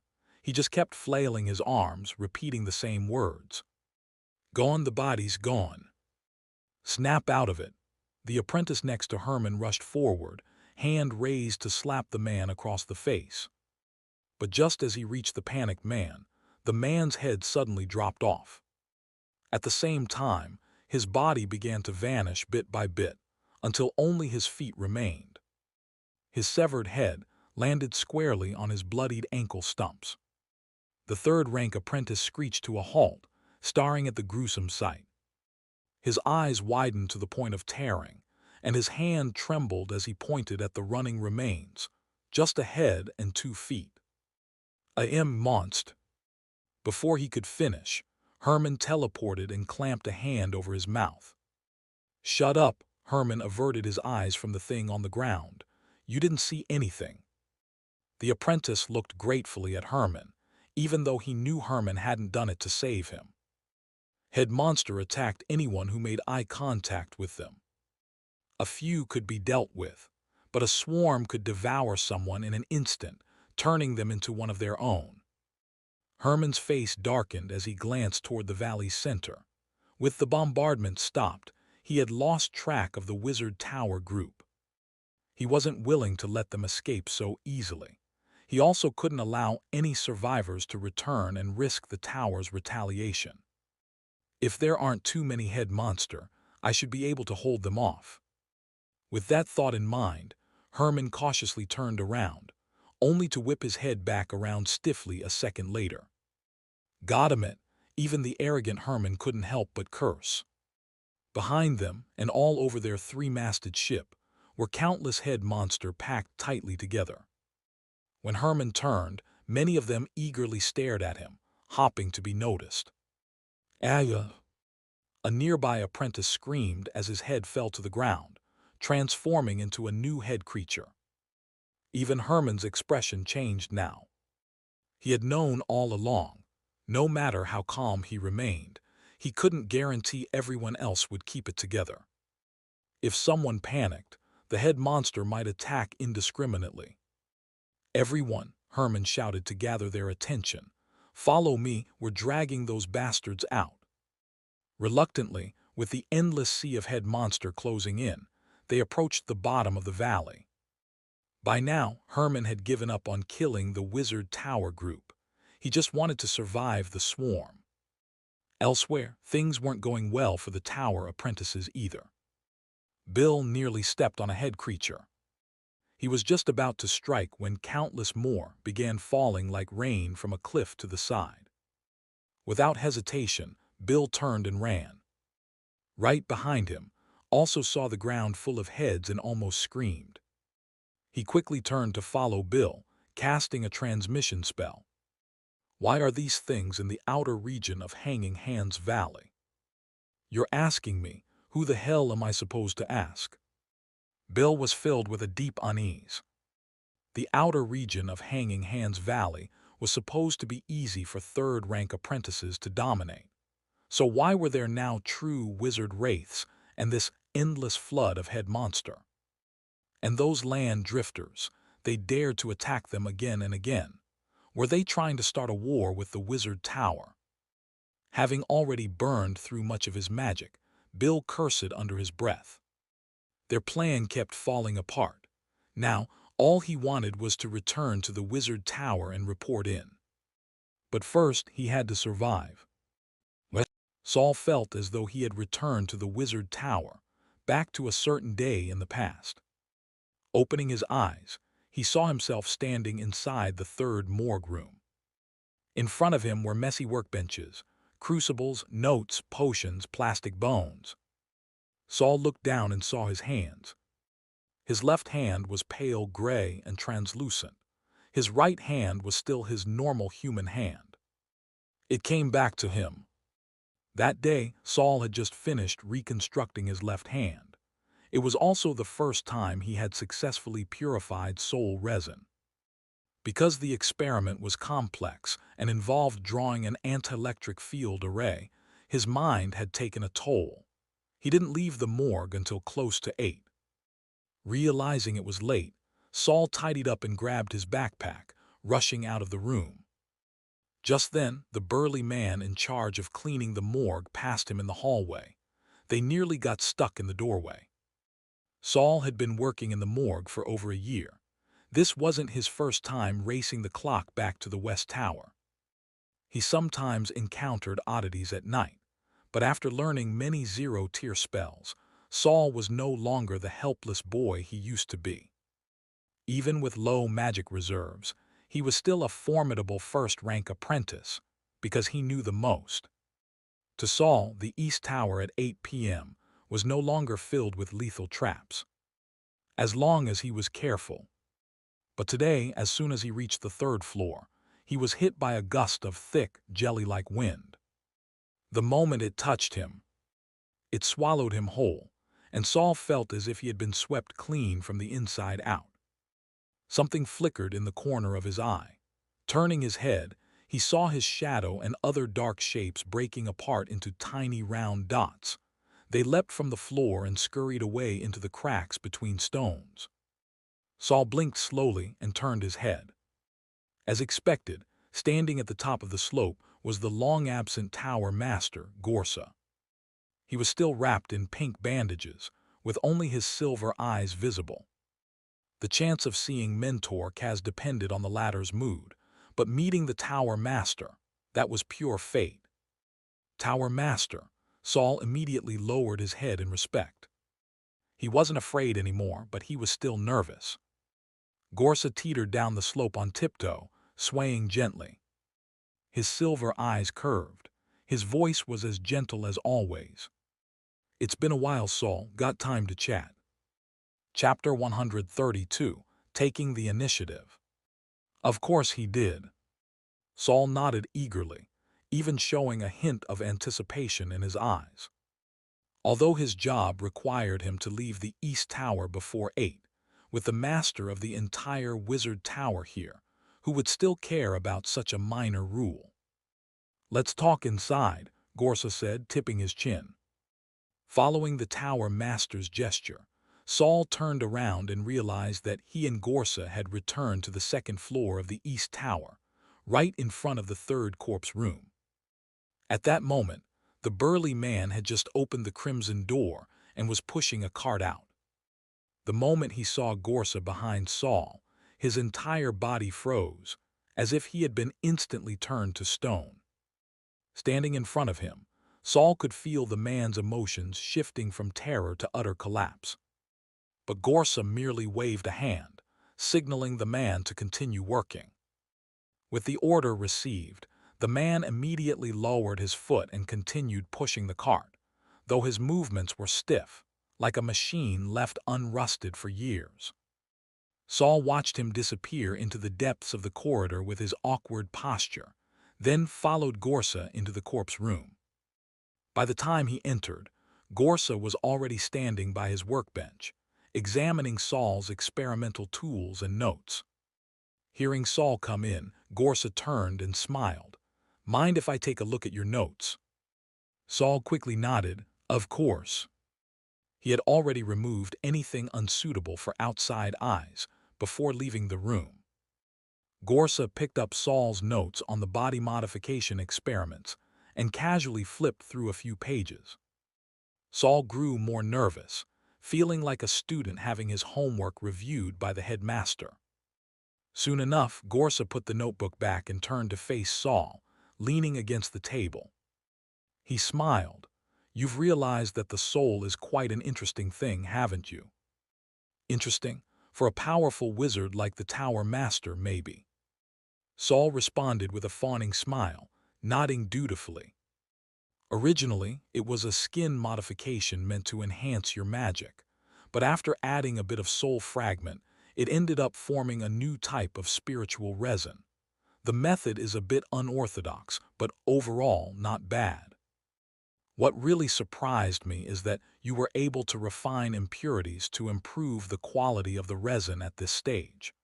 I thought that was something you'd only be able to dabble in after reaching second rank and studying the field more deeply." Gorsa lightly clapped his hands. "Your progress always exceeds my expectations. Through self-study, you've managed to perform body modification and even upgrade and purify the resin. I've heard you're quite talented at spellcasting as well, far ahead of other apprentices at your level." Despite the praise, Saul didn't feel unworthy. While he owed a lot to the diary and little Algie, even more credit belonged to his own relentless effort and willingness to risk his life. Gorsa beckoned him over. "As a reward, you may ask me about anything that's troubling you in your studies." Now it was Saul's turn to be pleasantly surprised. But after the initial joy, his mind went blank. For a moment, he didn't know what to ask. After collecting his thoughts, Saul asked a question that had puzzled him for a long time. "Tower Master, do you know there's a wraith in the library?" To his surprise, Gorsa tilted his head and denied it. "There's no wraith in the library. I wouldn't let apprentices die such pointless deaths." He chuckled softly. "If you're referring to the one beneath the 14th bookshelf, that's your fear, not a wraith." My fear? Saul hadn't expected that answer at all. The first time he saw the person lying under the shelf, he'd been terrified. He'd gone back later to check again, and the body was still there. He couldn't see the figure's face or tell if they were alive or dead, but he never dared get close. Whenever he did, his heart would race, his breathing would quicken, and he'd break into a cold sweat. "Is it because I assumed the shelves with books on wraiths must be haunted, and so I imagined there was something there?" Saul murmured. "You're afraid of ghosts." Gorsa slowly turned his neck, eyes sweeping over the corpse-filled room. "That is a bit unexpected." Following Gorsa's gaze, Saul looked around his workspace, which looked more like a crime scene or haunted house, and felt somewhat embarrassed. Could he even explain that what he feared were the impossible-to-deal-with ghosts from horror movies in his previous life? But Gorsa didn't mock him for it. Instead, he asked seriously, "Saul, do you remember the definition of a ghost from basic knowledge of all things? Something that cannot be fully controlled by a subjective will is a ghost. Something controlled by another subjective will is a monster." "Exactly. But most importantly, It is the fusion of a dissipated mental body and consciousness. I call this combined form a soul. Saul listened intently, suddenly feeling like Gorsa was his teacher again, seamlessly steering the conversation back into a lecture. You asked if there was a wraith in the library, because you wanted to borrow books, right? Yes, Saul admitted. Due to his research on spiritual resin, he needed those books. But because of the humanoid figure, he hadn't dared get too close. He hadn't considered that the figure was a projection of his own fear. He always assumed the knowledge about wraiths was too advanced for his current level, and thus inherently dangerous. Gorsa interlocked his fingers. Then let me ask you one more question. If you really did encounter a wraith, how would you fight it? What? If I really encountered a wraith, how would I fight it? Saul repeated the question to himself with his eyes closed. He still remembered the three solutions he had proposed at the time. The first was brute force. Destroy the wraith's mental body and wear down its energy until it dissipated. The zero-tier spell Strike Undead followed this principle. The second was erasure through consciousness. Let the wraith's already fragmented mind vanish, either actively or passively. Some wraiths vanished naturally after their lingering obsessions were resolved. The third method was Saul's own flash of insight, a fusion of the first two. If the wraith was weaker, the first or second method would work just fine. But against a stronger, unbeatable wraith, when brute force fails and psychological resolution takes time, they were of little help in an urgent situation. Saul recalled how he had once used spiritual resin and the diary to separately trap Seed's soul fragments and consciousness. That experience led him to wonder, could he lure the spirit into the resin, then divide its mind and mental body, destroying them separately? This idea was purely theoretical. Executing it would be no easier than defeating a stronger enemy head-on. But when Gorsa heard Saul's third idea, he paused for a few seconds, then started laughing. At first it was quiet, then it grew louder, echoing throughout the second floor of the East Tower. It was the first time Saul had ever seen the Tower Master so emotionally expressive. And he had no idea why Gorsa was laughing, so he simply stared, trying to determine whether the emotion was ridicule or joy. Even now, Saul didn't know what had made the Tower Master laugh so heartily. But Gorsa had acknowledged his idea nonetheless, simply saying, that solution would be very difficult to pull off. That night Gorsa had come over, patted Saul on the shoulder and told him, but a wizard is meant to take on difficult challenges. Your answer pleased me. Once you reach second rank, I'll give you a reward. Saul still didn't know what that reward would be. But he knew one thing, if he couldn't handle the wraith today, he would never live to receive it. Saul shut his eyes, and the laboratory and the Tower Master disappeared from view. When he opened them again, he found himself in utter darkness, his limbs numb and unresponsive. But at least he could still feel them. I'm not dead. I used every method I had and still couldn't even stop the wraith from approaching. No wonder it's on par with a true wizard. Even incomplete, it could easily kill me. But I'm not dead. Did it possess me? No, that's not right. Saul forced himself to stretch his limbs, trying to reclaim control of his body. No, it didn't possess me. A surge of energy flowed from his brain into his body, gradually reaching his arms and legs. The warmth returned, bringing his limbs back to life. Saul sat up with a jolt. It didn't possess me. I let it into my body on purpose. Into the soul resin. I absorbed it voluntarily. Chapter 133. I'm hungry. Morning came. Saul saw himself walking. But this seeing wasn't because he lowered his head and looked at his own staggering steps, nor the walls on both sides sliding past. He literally saw himself. Saul was sitting on Saul's left shoulder, watching Saul's face with a smile as he wobbled and jerked forward step by step. And seeing this, Saul surprisingly felt no fear, no worry, only anticipation, anticipation that would confirm his theory of having destroyed the Wraith.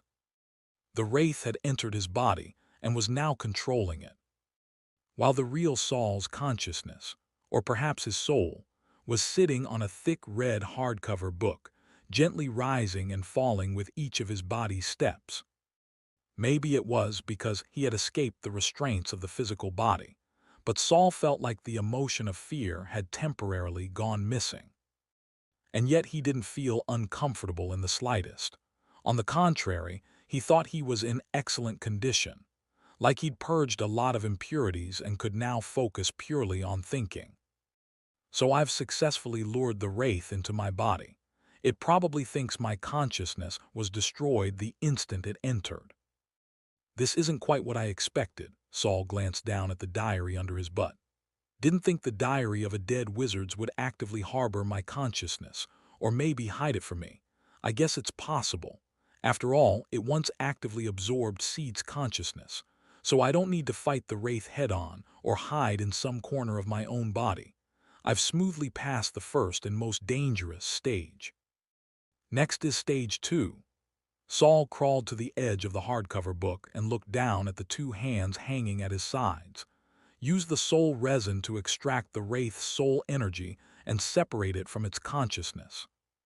The soul resin in Saul's hands had the power to store souls, and their nature was to slow down the dissipation of soul energy. Because of that, soul forms instinctively tended to flow into soul resin. This might stem from the survival instinct that all living things possess. Now, the Wraith's chaotic and unstable consciousness hadn't noticed that its soul energy was slowly seeping into Saul's hands. Once the balance of power tipped away from disparity, Saul would be able to attempt a counterattack, take back his body.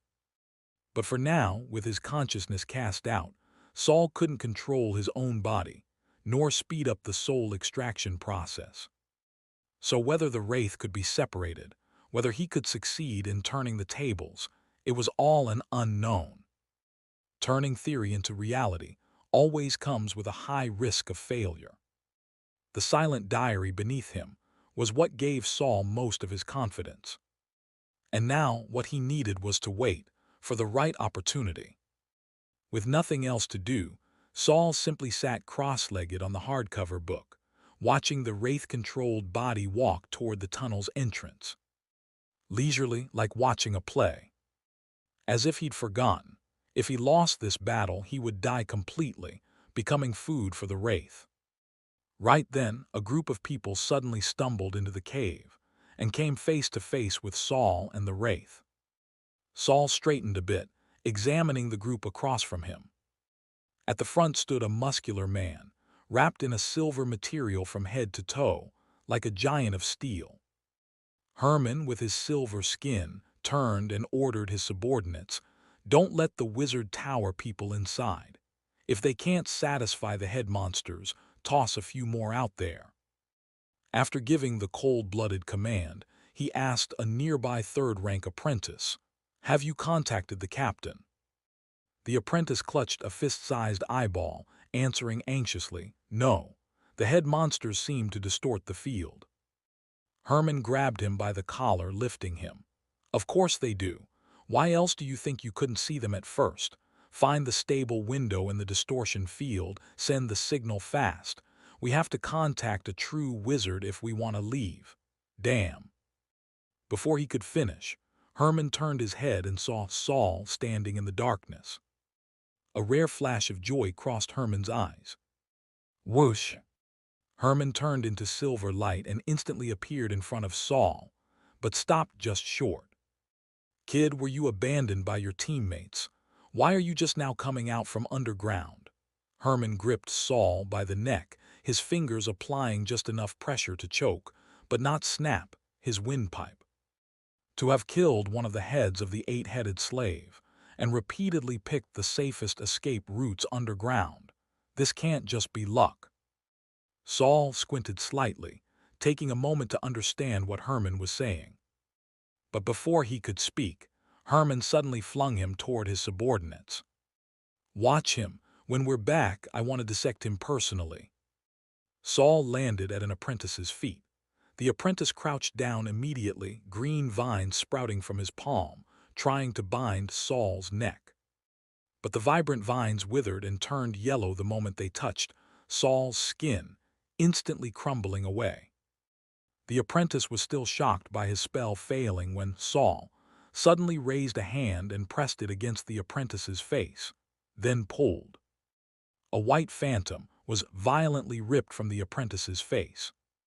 Its eye, nose, mouth, and ear areas were nothing but twisted voids, like a human skin torn from a living person. The skin opened its mouth, trying to scream in its final moment, but was instantly warped by an invisible force and drawn into Saul's palm. It all happened so quickly that when Saul stood up again, Herman's smile was still frozen on his face. Saul let go, letting the breathless apprentice collapse. Bracing against his knees, he slowly stood. His limbs moved stiffly, with jerky coordination. But his smile was wide. "Heavy, you know why the head monsters drove you all here." Saul's head tilted, his words slightly slurred. "It's because I'm hungry." And with that, Saul lunged at Herman. But Herman's reaction was fast. He instantly became a streak of silver light, shifting 3 meters to the side. Just a moment too late, Saul could only grab another apprentice next to Herman. The moment Saul's hand touched the apprentice's chest, another white phantom was torn out. The phantom's face was twisted in mid-scream, frozen in fear. Before it could even cry for help, it was sucked into Saul's palm. Herman, watching the entire scene, blinked again to the rear of his team. He tried to keep his breathing steady, but the tremor in his voice still betrayed his fear. Wraith, a true wizard level. Not that Herman needed to say it. When the Wraith slaughtered 2 third-rank apprentices with no resistance, everyone in the cave realized what kind of horror they were facing. Just like when they were forced in by the head monsters, they now scrambled to flee the cave in panic. Wraiths fear sunlight. Weaker wraiths can dissipate under direct sunlight. Even powerful ones will weaken if exposed. But no one was celebrating outside the cave. Because the outside wasn't safe either. Still crawling with head monsters, and those 2 Wizard Tower apprentices they had barred from entering earlier. Chapter 134. This body really isn't bad. Bill and Wright stood back to back in a disheveled state, struggling to fend off the surrounding head monsters. Fortunately, the head monsters didn't seem intent on killing them. Otherwise, at least one of these 2 elite third-rank apprentices would already be dead. The head monsters appeared to be deliberately hurting Wright and Bill, driving them away from the valley's edge and back toward its center. Taking advantage of this, Wright and Bill moved toward the nearest cave, attempting to head underground and use the maze-like terrain to shake off the overwhelming number of monsters. But before they could enter the cave, a group of people suddenly rushed out. It was the very land drifters' apprentices who had been interfering with them and driving them into the head monsters' trap. The 2 sides nearly came to blows the moment they met face to face, but the head monsters surrounding them kept them in check, forcing a tense ceasefire. All around, the valley was swarming with head monsters.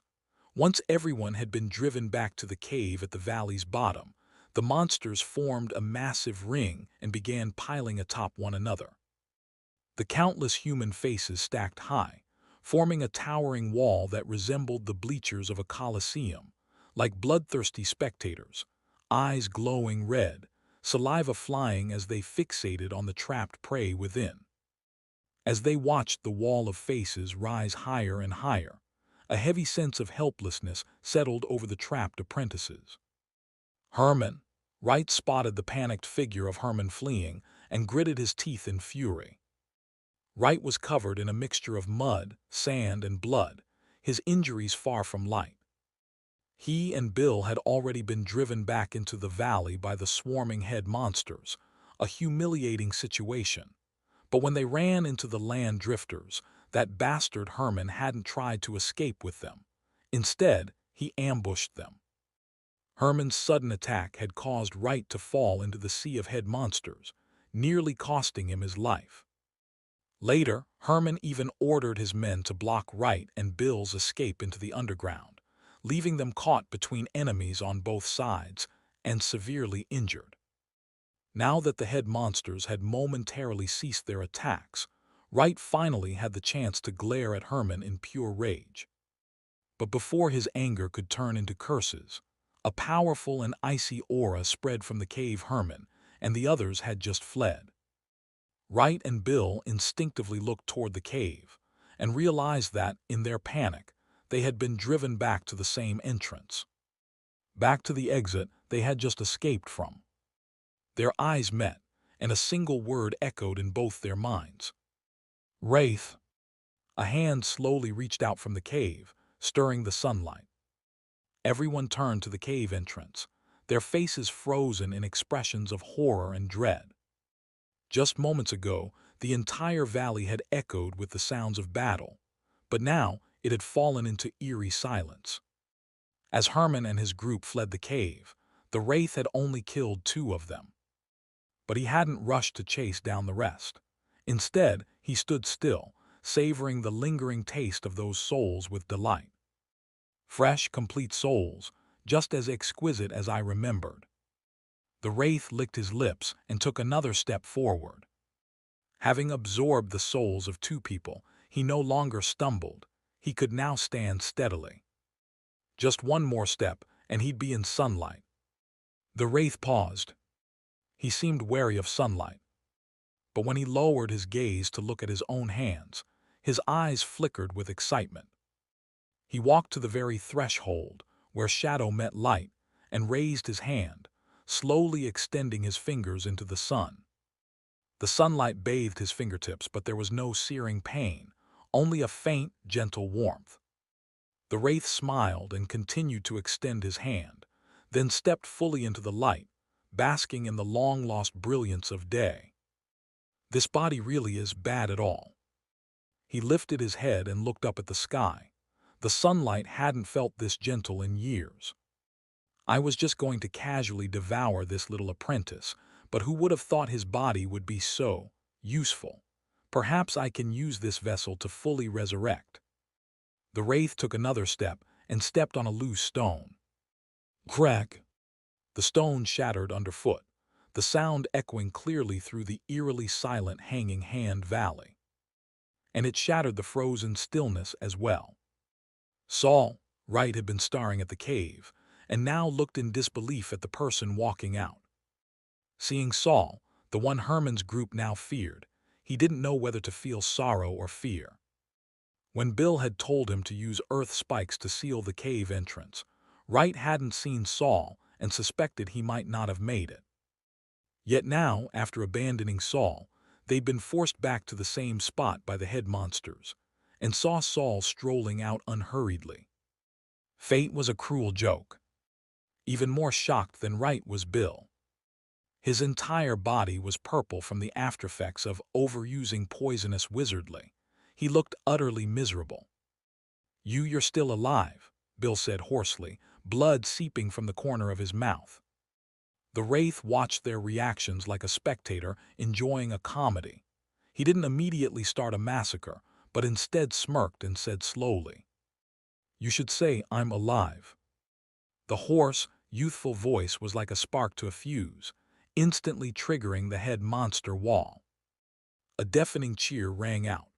The head monsters jumped and danced wildly, somehow maintaining their towering wall without collapse. "Lord Morden, Lord Morden!" The head monsters swarmed joyfully toward the Wraith, quickly sealing off the cave entrance behind him. Their cheers echoed through the valley, making the apprentices' faces grow even paler.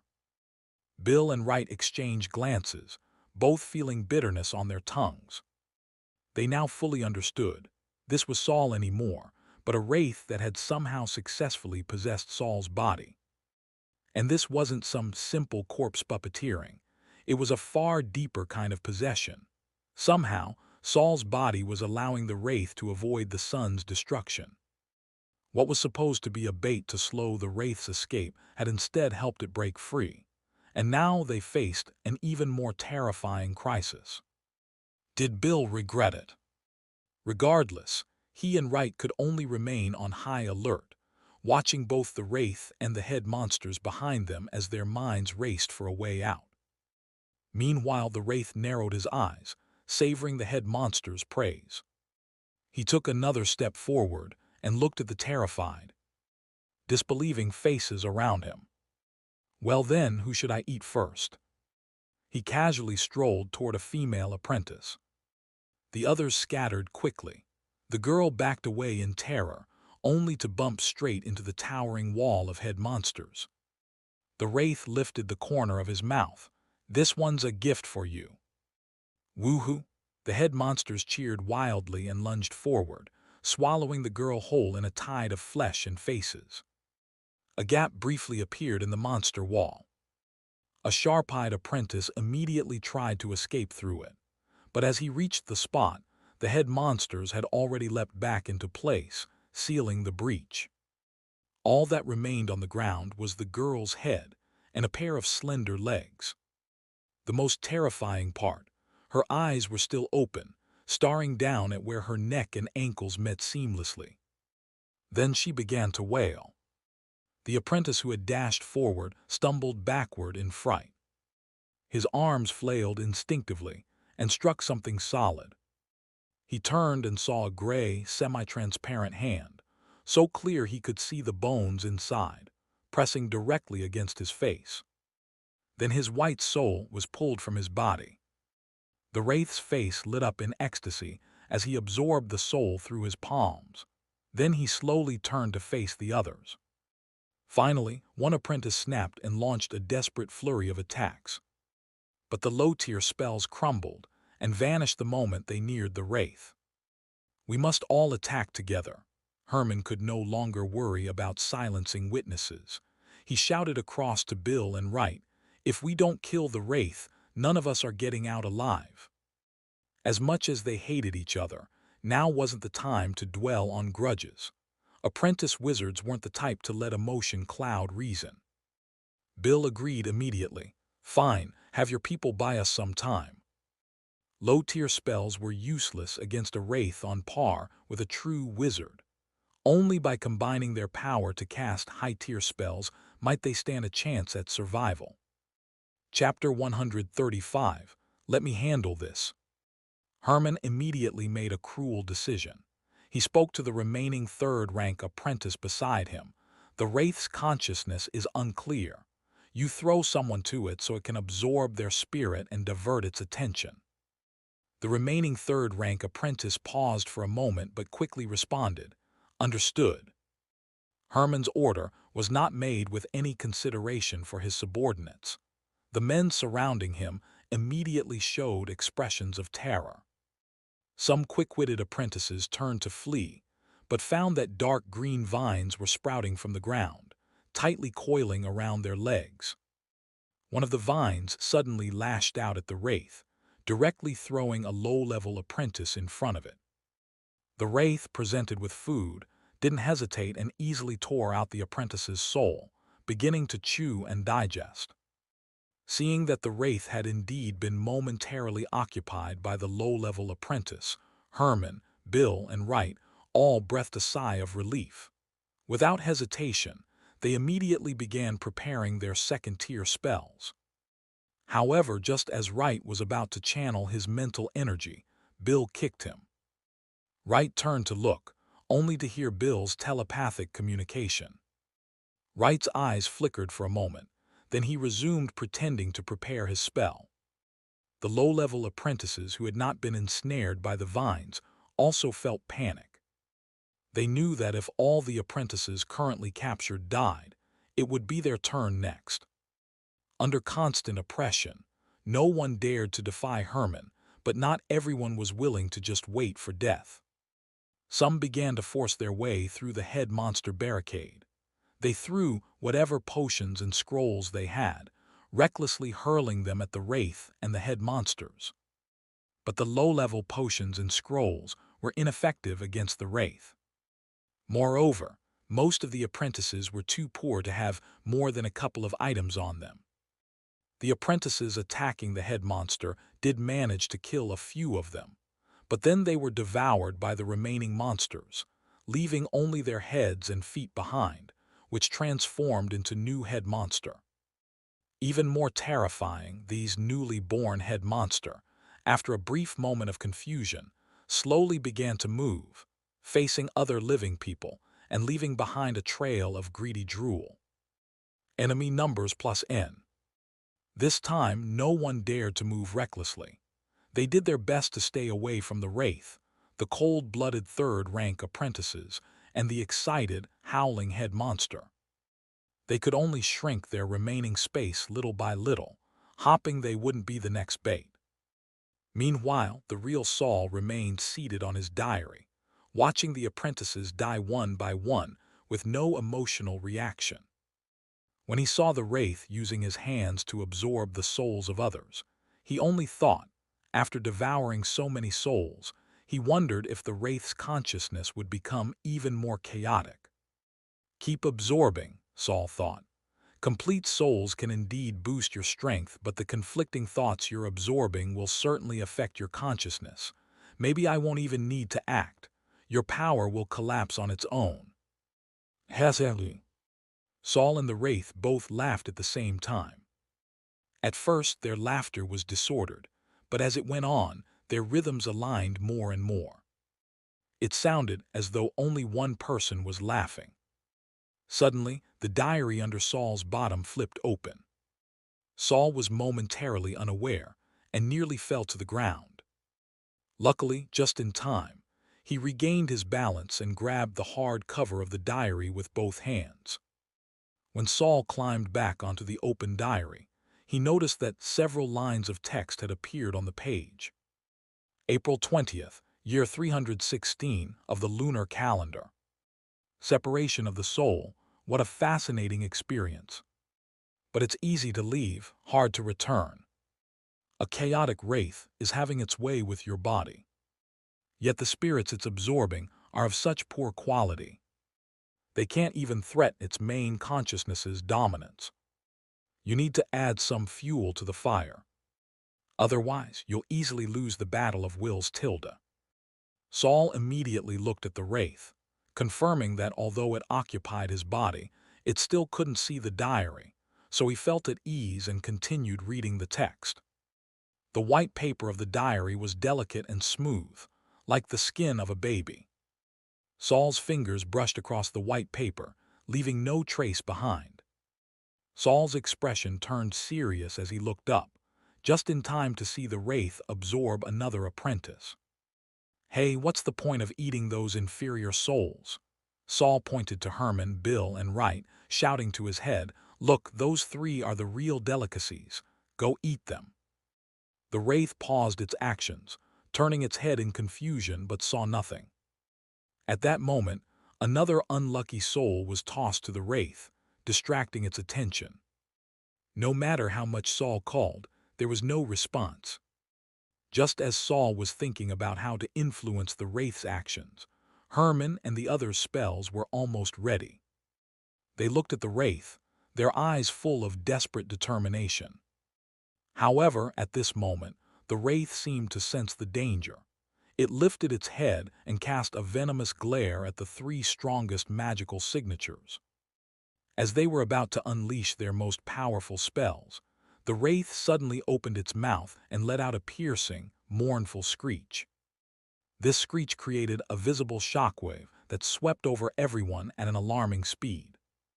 The three third-rank apprentices who had been about to cast their spells immediately coughed up blood and collapsed to the ground. Herman's silver armor cracked with numerous fractures, revealing the blood-red skin underneath. Wright also bled from all 7 orifices, clutching his head and wailing. The most miserable was Bill, who fainted immediately. Thick purple liquid seeped from his body, corroding the ground and his clothes, emitting a frightening white smoke. Clearly, the Wraith was enraged by the actions of the three, and discarded the corpse it had been holding, taking steps toward the closest target, Herman. Herman, still relatively clear-headed, widened his eyes, his pupils trembling. Seeing the wraith approach, Herman suddenly grabbed a nearby third-rank apprentice, throwing him at the wraith without regard for the apprentice's desperate pleas. The wraith hesitated for a moment, stopping its advance as it gazed down at the third-rank apprentice.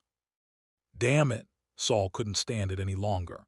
At this rate, the wraith might actually be fed to full by Herman using human lives. The ordinary apprentices' wills were not strong enough, and their spiritual bodies were too unstable to challenge the wraith's main consciousness. Saul turned his gaze to Herman, who was currently drinking a potion, his eyes flashing with cold light. He walked to the edge of the diary and resolutely jumped back onto his own shoulder. Saul was unsure of his exact current state, but his mind could still feel a connection to his body. He crawled over his shoulder, holding his chin and standing up. He then stepped onto his own lips, grabbed his nose, and gradually climbed up to his ear. Looking at his own ear, Saul didn't hesitate for a second as he entered it. He felt as though he was being compressed into a thin string, constantly burrowing deeper into his body, toward a faint light source. Soon, the wraith, which had been about to rip out another soul, froze in its movements. Its pupils suddenly drilled under its eyelids, then quickly popped out again. But this time its gaze was no longer chaotic and frenzied. It was rational. However, if you looked closely, you could see madness suppressed in its eyes. Saul suddenly lifted his head, dropping the trembling apprentice he had been toying with. He smiled lightly and walked toward the still stabilizing Herman. Chapter 136. I came out and now I'm back in. Herman kept a close eye on Saul's movements. When he saw Saul suddenly approach, he quickly stopped healing and teleported to another subordinate. The subordinate didn't even have time to escape before Herman threw him towards Saul. However, Saul pushed aside the thrown apprentice with a slap and confidently walked toward Herman. Herman quickly teleported again to another location. The other subordinates nearby immediately began fleeing in all directions. Saul didn't hurry. He simply changed his angle and continued to approach, walking leisurely as if on a stroll. Herman wanted to run, but suddenly he felt a sharp pain in his forehead and dropped to one knee. His spell had been interrupted earlier, and his mental body was already injured. After several high-speed teleports, his mental body was now in disarray, and he couldn't even continue casting. Seeing this, Saul was not surprised. He had seen earlier that Herman and the others had been interrupted during their casting. The higher the rank of the spell, the more dangerous it was to be interrupted. Herman and the others had definitely been casting second-tier spells to counter the wraith.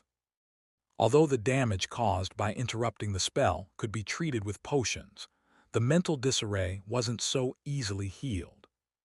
Saul slowly approached Herman, not in a hurry. Though he had temporarily regained control of his body, he still couldn't control it as freely as before.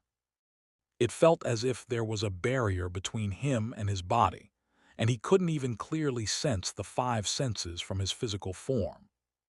Walking felt like he was a puppet on strings, having to consciously command each movement.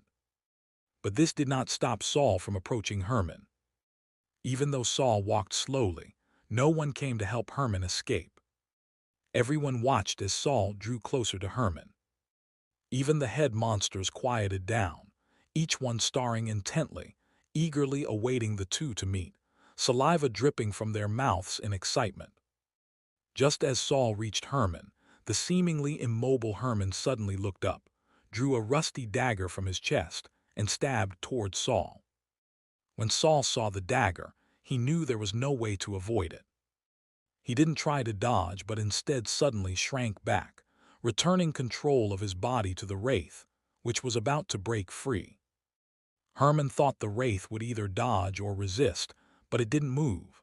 The dagger pierced through its chest without resistance. Thwack! Herman's eyes flashed with joy, and he quickly attempted to activate the array on the rusty dagger using his mental power. A green light shot out from the dagger, transforming it from a melee weapon into a ranged one. The green light flashed and the dagger shattered into pieces, falling to the ground. However, it left a hole the size of a human head in the wraith's chest. Seeing this, Bill and Wright, standing nearby, weren't as optimistic as Herman. The wraith not dodging isn't because it can't, Bill thought with growing dread. It's because it doesn't need to. He quickly urged Wright, "Hurry up." Wright didn't respond and continued to lie on the ground, pretending to be seriously injured and dazed. As they had expected, the wraith advanced again. The large wound on its chest didn't hinder its movement at all. However, the wraith was furious. It had just lost connection for a moment, and when it opened its eyes, it found itself standing before Herman, its chest pierced by the rusty dagger. The wraith immediately concluded that the disturbance had been caused by Herman. Enraged, it grabbed Herman by the hair and shoved his face against its wound. "Idiot, do you have any idea how hard it was for me to find such a useful body? How dare you injure it?" Just as Herman was about to force his way free and escape, a shrill scream sounded in his ears. The wraith lifted Herman's head and shrieked directly into his ear. Herman's brain exploded with a terrible sound. At the same time, all the silver metal on his body shattered and fell to the ground. Herman immediately lost consciousness. The wraith's other hand gripped Herman's face, yanked it viciously, and tore his face and his pale soul out together. Herman's soul was different from the other apprentices. It still struggled as it was pulled out, attempting to attack the wraith. The wraith laughed heartily, unconcerned by Herman's resistance, and pressed his soul into its body. With the absorption of this powerful third-rank apprentice's soul, the wraith's chest wound quickly began to heal. Around them the head monsters cheered. They shouted, "Lord Morden is the best! Lord Morden is immortal!" In the midst of the excitement, no one noticed that the wraith's eyes suddenly changed. Saul suddenly tossed Herman's body aside, and with a slightly stiff motion, turned around. His soulless eyes locked onto Bill and Wright in another direction. He stepped forward slowly toward them, completely ignoring the closer low-ranking apprentices. The head monsters immediately understood Saul's intentions and withdrew their defenses, leaving the two remaining third-rank apprentices with no room to resist. They were excited, eager to see the powerful struggle that would lead to a helpless death. The other apprentices moved as far away as possible. Although they knew Bill and Wright might be their last hope for survival, no one dared to help. They feared that even the slightest movement would make them the wraith's next prey. Everyone hoped that, after the wraith consumed a few more souls, it would be satisfied and leave them alone. In this small area, the contrast between noise and silence was stark. At the center, Saul moved steadily, his stiff steps bringing him closer to Bill and Wright. Bill and Wright had been injured before meeting the wraith. Now they lay on the ground, their eyes fixed on the approaching Saul, seemingly giving up on resistance. However, just as Saul was within 5 meters of them, an unusual sound reached his ears. Saul immediately stopped. In the next moment, the ground around Wright, at the center of the spell, suddenly cracked and sank within a 5-meter radius. The two at the center of the spell fell with the debris. Would a third-rank apprentice be capable of causing such massive destruction? As they fell, a thought flashed through Saul's mind. This must be a higher-tier spell, and the terrain here adds to its power. Could they really escape? With that thought, Saul immediately relaxed his control and returned the command to the wraith, who was struggling to regain control. The wraith seized the body again, and immediately saw that he was lying on the collapsed ground. Sunlight filtered down through the opening above, but was obstructed by thick dust. The head monsters who had fallen with him scrambled to climb up. However, Their bodies hindered their movements, and they slowly disappeared into the darkness. Hidden deep within the Wraith's consciousness, Saul watched this scene unfold, and a new idea formed in his mind. But the Wraith didn't care about the head monster's plight. He could sense two little creatures scrambling to escape deeper into the cavern. Trying to escape underground, a sinister smile spread across his face. How foolish. Chapter 137, I Came for You. If anyone else were still trapped in the massive pit at this moment, they would have seen a dark blue-black face suddenly appear on Saul's face, like a mask. The mask quickly stretched and elongated, turning into a black thin stream that shot into the dark depths underground. The tail of the stream remained connected to Saul's facial features. As the stream sped away, it became finer and finer, yet it never snapped. Saul, hidden deep within his consciousness, looked at this unbroken connection with a grave expression. It seems that taking back control of my body won't be so easy after all. Having suppressed the Wraith's main consciousness several times, Saul's own spirit began to grow weary.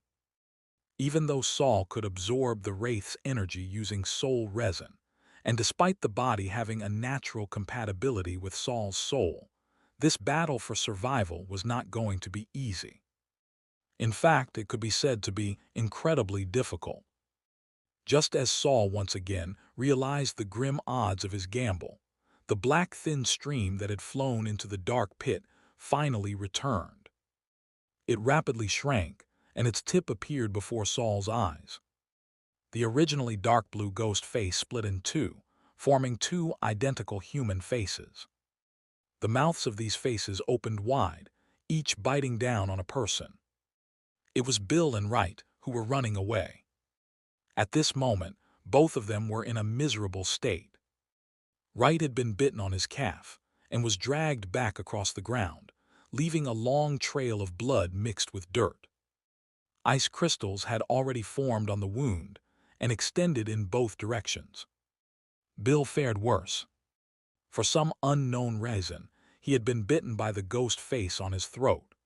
The ice had already spread to his chin, freezing him and turning his face a dark blue.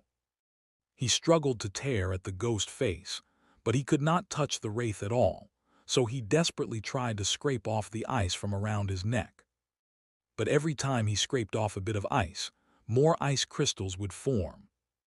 When the ghost face finally dragged him in front of Saul, Bill, once strong and arrogant, was now on the verge of death. Finally, the ghost face released the two and returned to Saul's body. The Wraith twisted its neck a few times, adjusting to the human form. It crouched down, one hand pressing against Bill's face. Bill, who knew exactly what was coming, finally showed a desperate expression. His mouth and nose were covered by the Wraith's hand, making muffled noises as if trying to say something. Unfortunately, the Wraith had no intention of communicating. At that moment, Saul suddenly took control of the body again. He looked at Bill, who was beneath his palm, and asked in a low voice, "When we were underground, the Wraith hadn't caught up to us yet.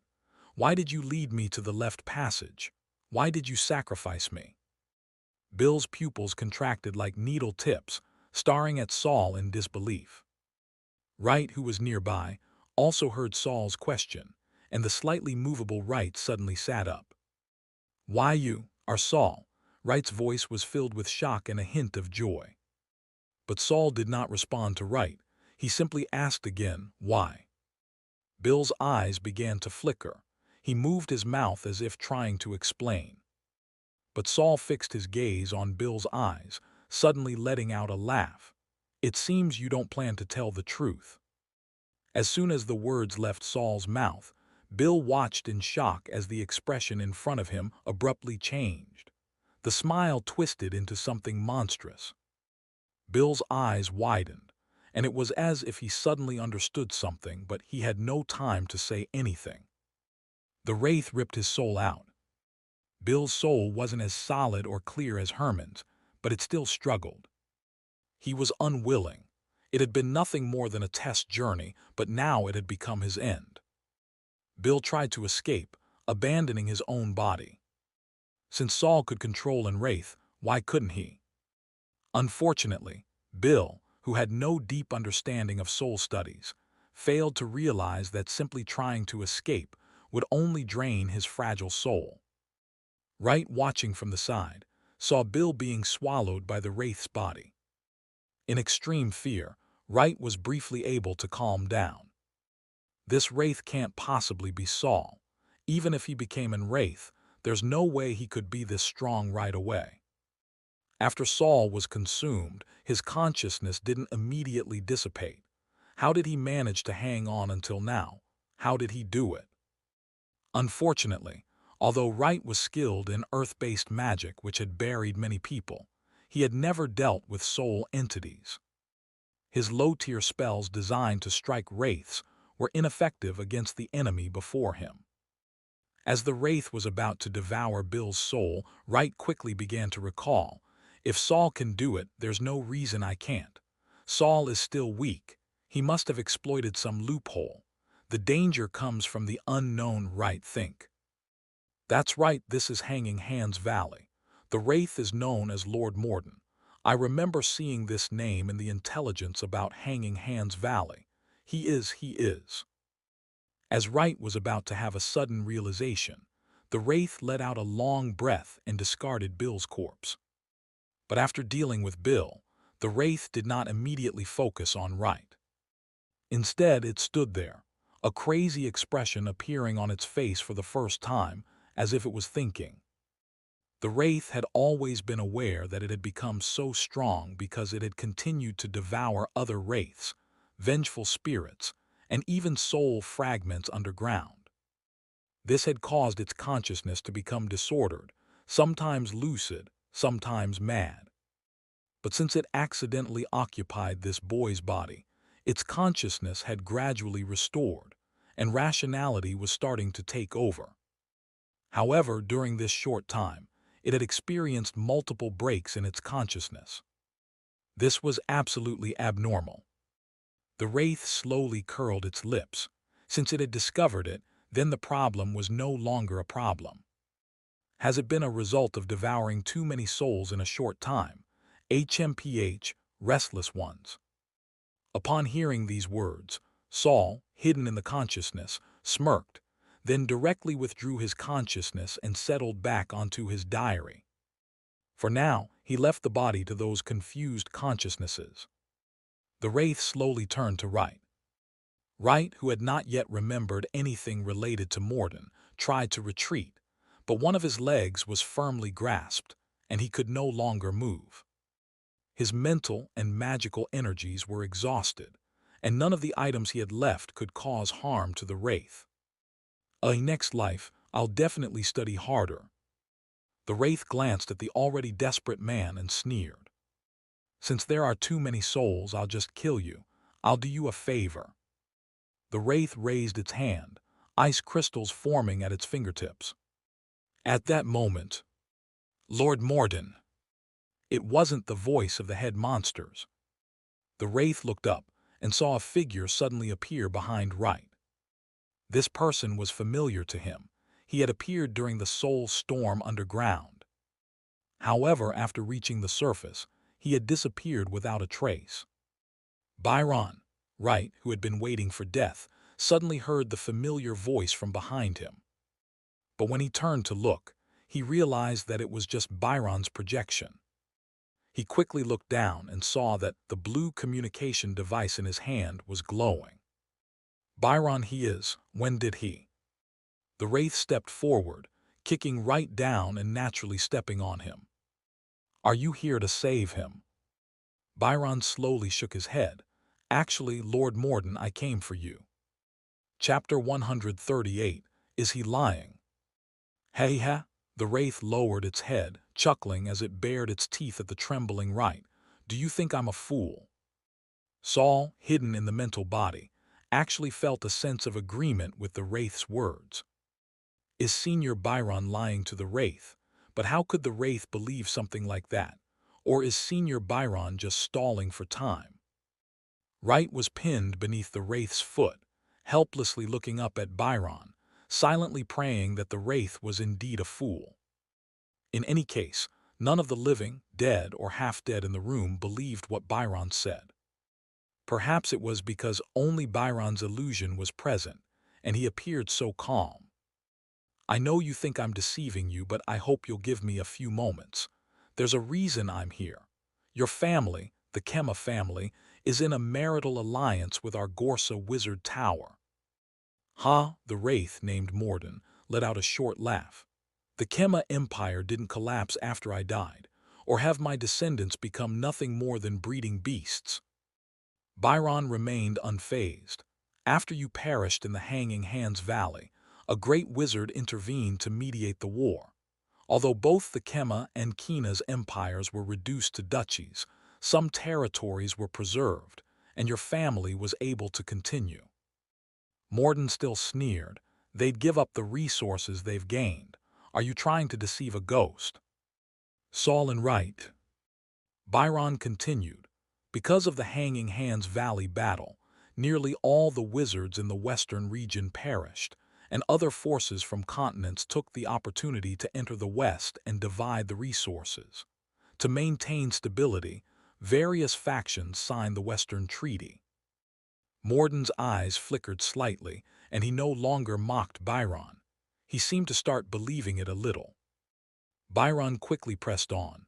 In fact, our wizard tower originates from forces in other continents, so you needn't worry about any animosity. Morden narrowed his eyes and ominously spoke. Then why are you looking for me? Why send a lowly third-rank apprentice like you? He leaned forward, putting pressure on Wright. Do you think I've been dead so long that I've become stupid? Wright immediately yelped in pain. Morden, annoyed by the noise, lifted his foot and stomped on Wright's mouth. If you make another sound, I'll send your mouth to meet the back of your head. Wright immediately held back the pain, daring not to make a sound. Morden lifted his head again, seemingly waiting for Byron's explanation. He seems to be starting to believe it. Saul stared at Morden and Byron in disbelief. Byron, seeing that Morden was willing to listen, allowed his tense expression to soften slightly. He quickly glanced at Bill and Wright lying on the ground, pursed his lips, then spoke. Because of the Western Treaty, we couldn't approach you openly, so we had to send a few inconspicuous third-rank apprentices under the pretense of searching for resources on the outskirts to secretly track your whereabouts. As for why we're looking for you, do you remember your great-granddaughters, Lady Yura and Lady Kira? Saul's eyes widened. He had never heard of Yura, but Kira. Was she the second-rank wizard who once came to the wizard tower and arrogantly confronted the tower master? Could what Byron said be true? Wright had probably heard these names too, his eyes widening in surprise, but he didn't dare make a sound. Upon hearing the names, Morden fell into thought. For a wraith, recalling happy memories from life was a difficult task. After a long silence, Morden finally raised his head. Yes, my two great-granddaughters. They were only 3 years apart, but both had wizardly talent. We celebrated for 3 months because of it. Byron gave a slight bow. One of your great-granddaughters, the beautiful Lady Yura, is the wife of our tower master. Saul's arm, which had been propped up under his chin, went limp, and his head slid from his hand. He recalled Gorsa, wrapped entirely in pink bandages, and couldn't understand what someone like that would want with a wife. Senior Byron, is he really not lying? On the ground, Wright slowly blinked, his expression thoughtful. But Morden, upon hearing those names, furrowed his brow, doubt filling his eyes. Yura, with her personality, she only cares about experiments and research. How could she possibly marry? Byron replied, perhaps because our tower master is also a second-rank wizard, just like you were in life.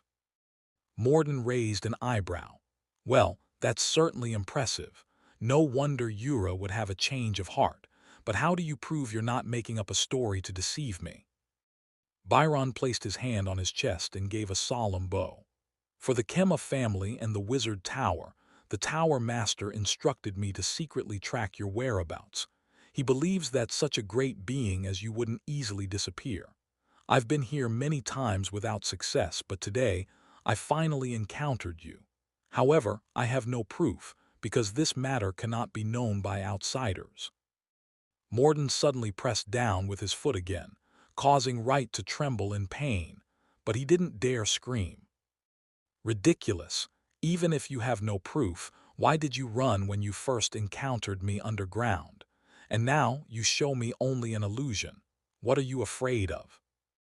Byron remained unflinching, lowering his eyes. "Your appearance has changed a lot.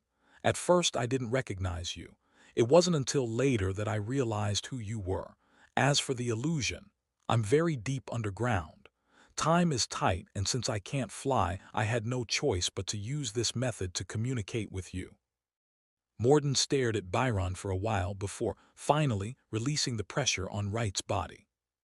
Wright, who had been trembling the whole time, finally relaxed, but his face was badly injured, unfit to be seen by anyone. Morden folded his arms and raised his chin. "So, now that you've found me, do you plan to report back? After saying so much, you want me to let you go?" "Quite the opposite. I would like to invite Lord Morden to come with me. Although I've found you, I can tell that your condition is not ideal. Lady Yura anticipated this and taught me a magic array that can stabilize your consciousness until she finds an opportunity to come and take you." "Where is this place?" "Exactly where we encountered you, the Soul Storm." Morden's eyes immediately sharpened. "Do you think I'm so easily fooled?" Seeing Morden about to fly into a rage again, Byron quickly increased his pace. "The scale of the Soul Storm here is very small, and after we disturbed it, the situation became unstable. It could collapse at any moment. But I remember that only part of your soul left the Soul Storm. If we really wait for it to collapse, it will be very hard to find the rest of your soul." The loss of soul fragments would cause Morden irreparable damage, and he couldn't possibly ignore this. Sure enough, upon hearing this, Morden's gaze shifted between hesitation and anger. Finally, both emotions appeared simultaneously on either side of his face. Morden finally calmed his thoughts and spoke sharply. "The storm contains the soul fragments of over 100 people. Even I cannot maintain my complete form. What can a third-rank apprentice like you do?" Byron replied, "Lord Morden, although I'm only third rank, I've spent more than 10 years researching souls and corpses at the Wizard Tower.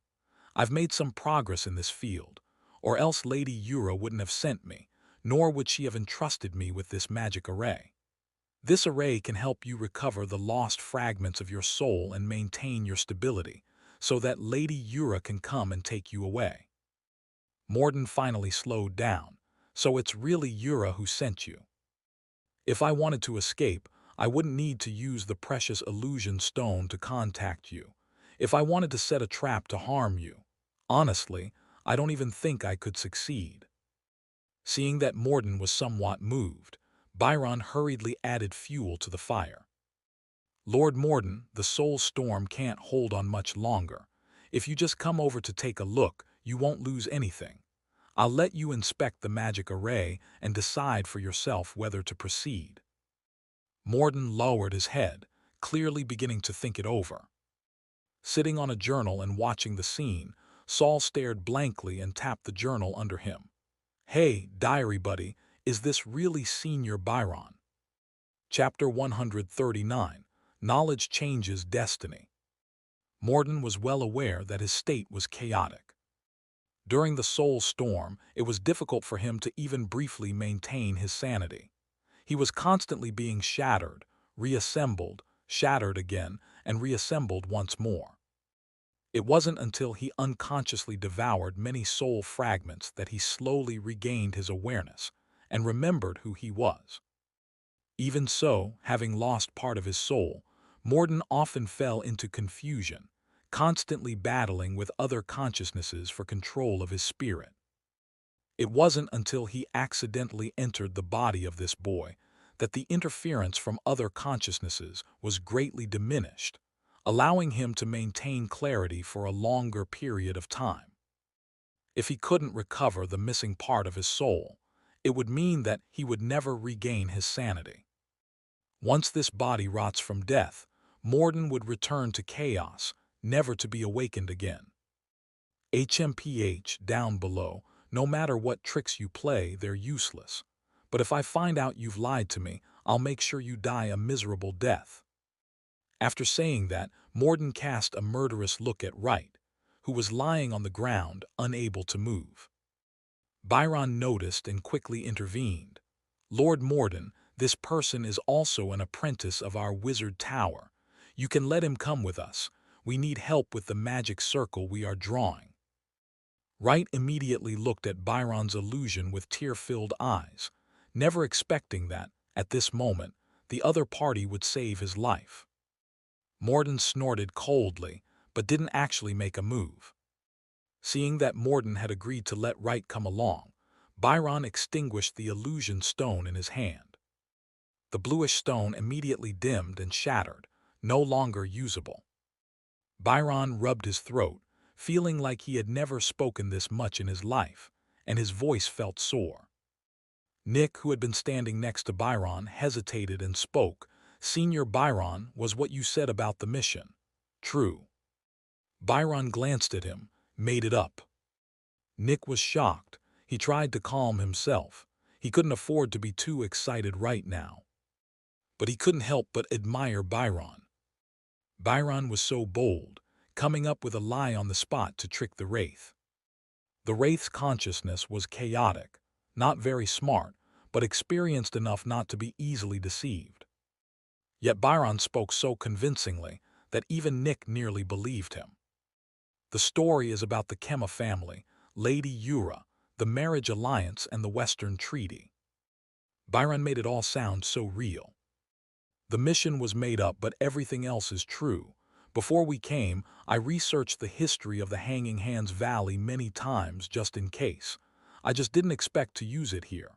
Sighing, Byron stopped explaining. "Let's get to work, stick to the plan." Nick looked down at the instrument he was holding in both hands. "Do you really think this will save Saul?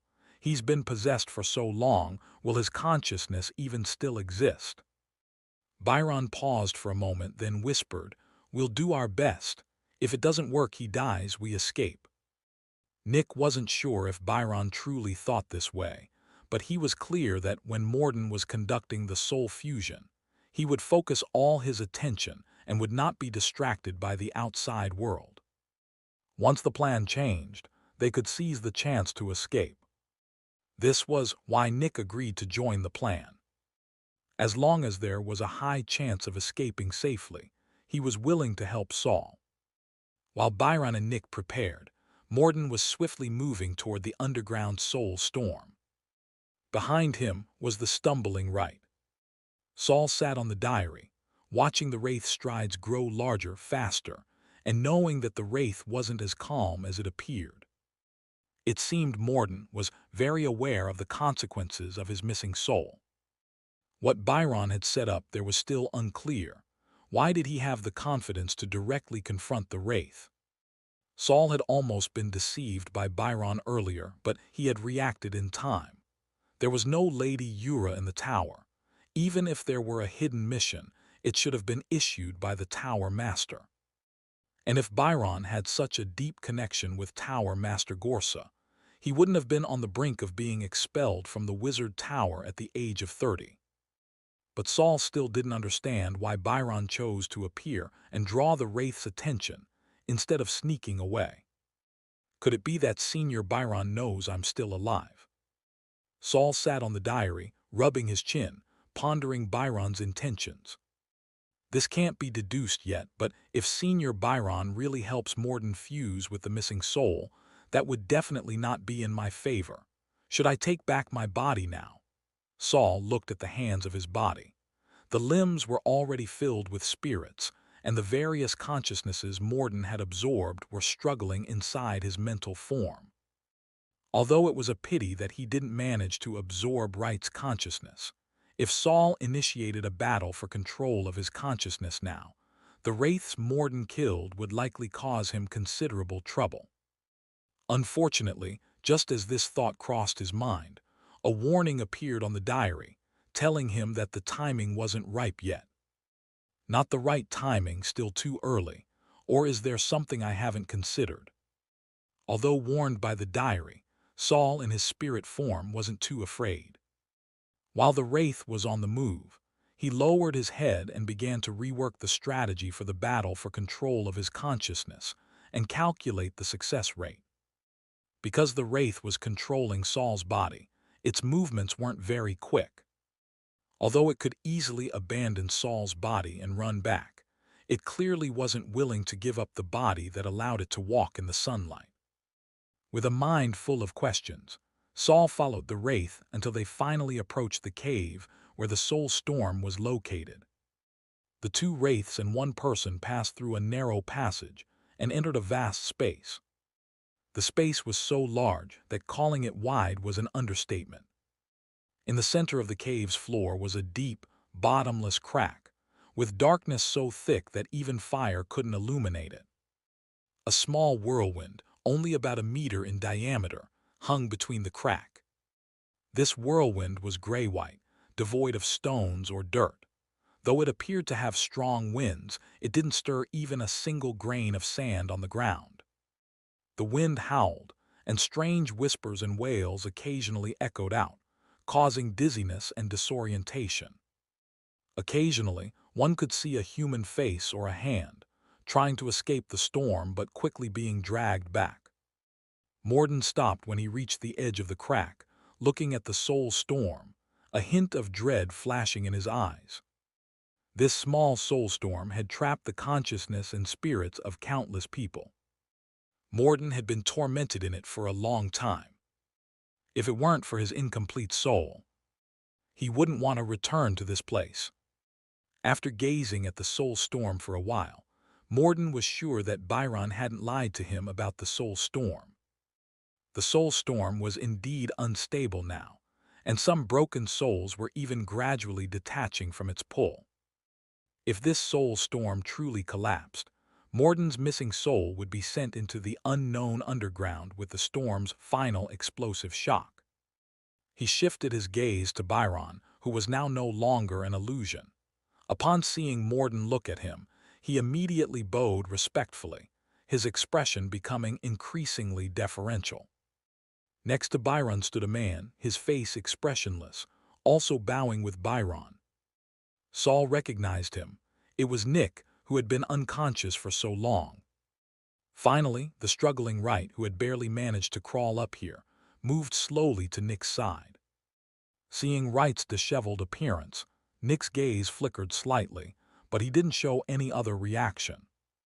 In front of Nick was a collection of experimental tools.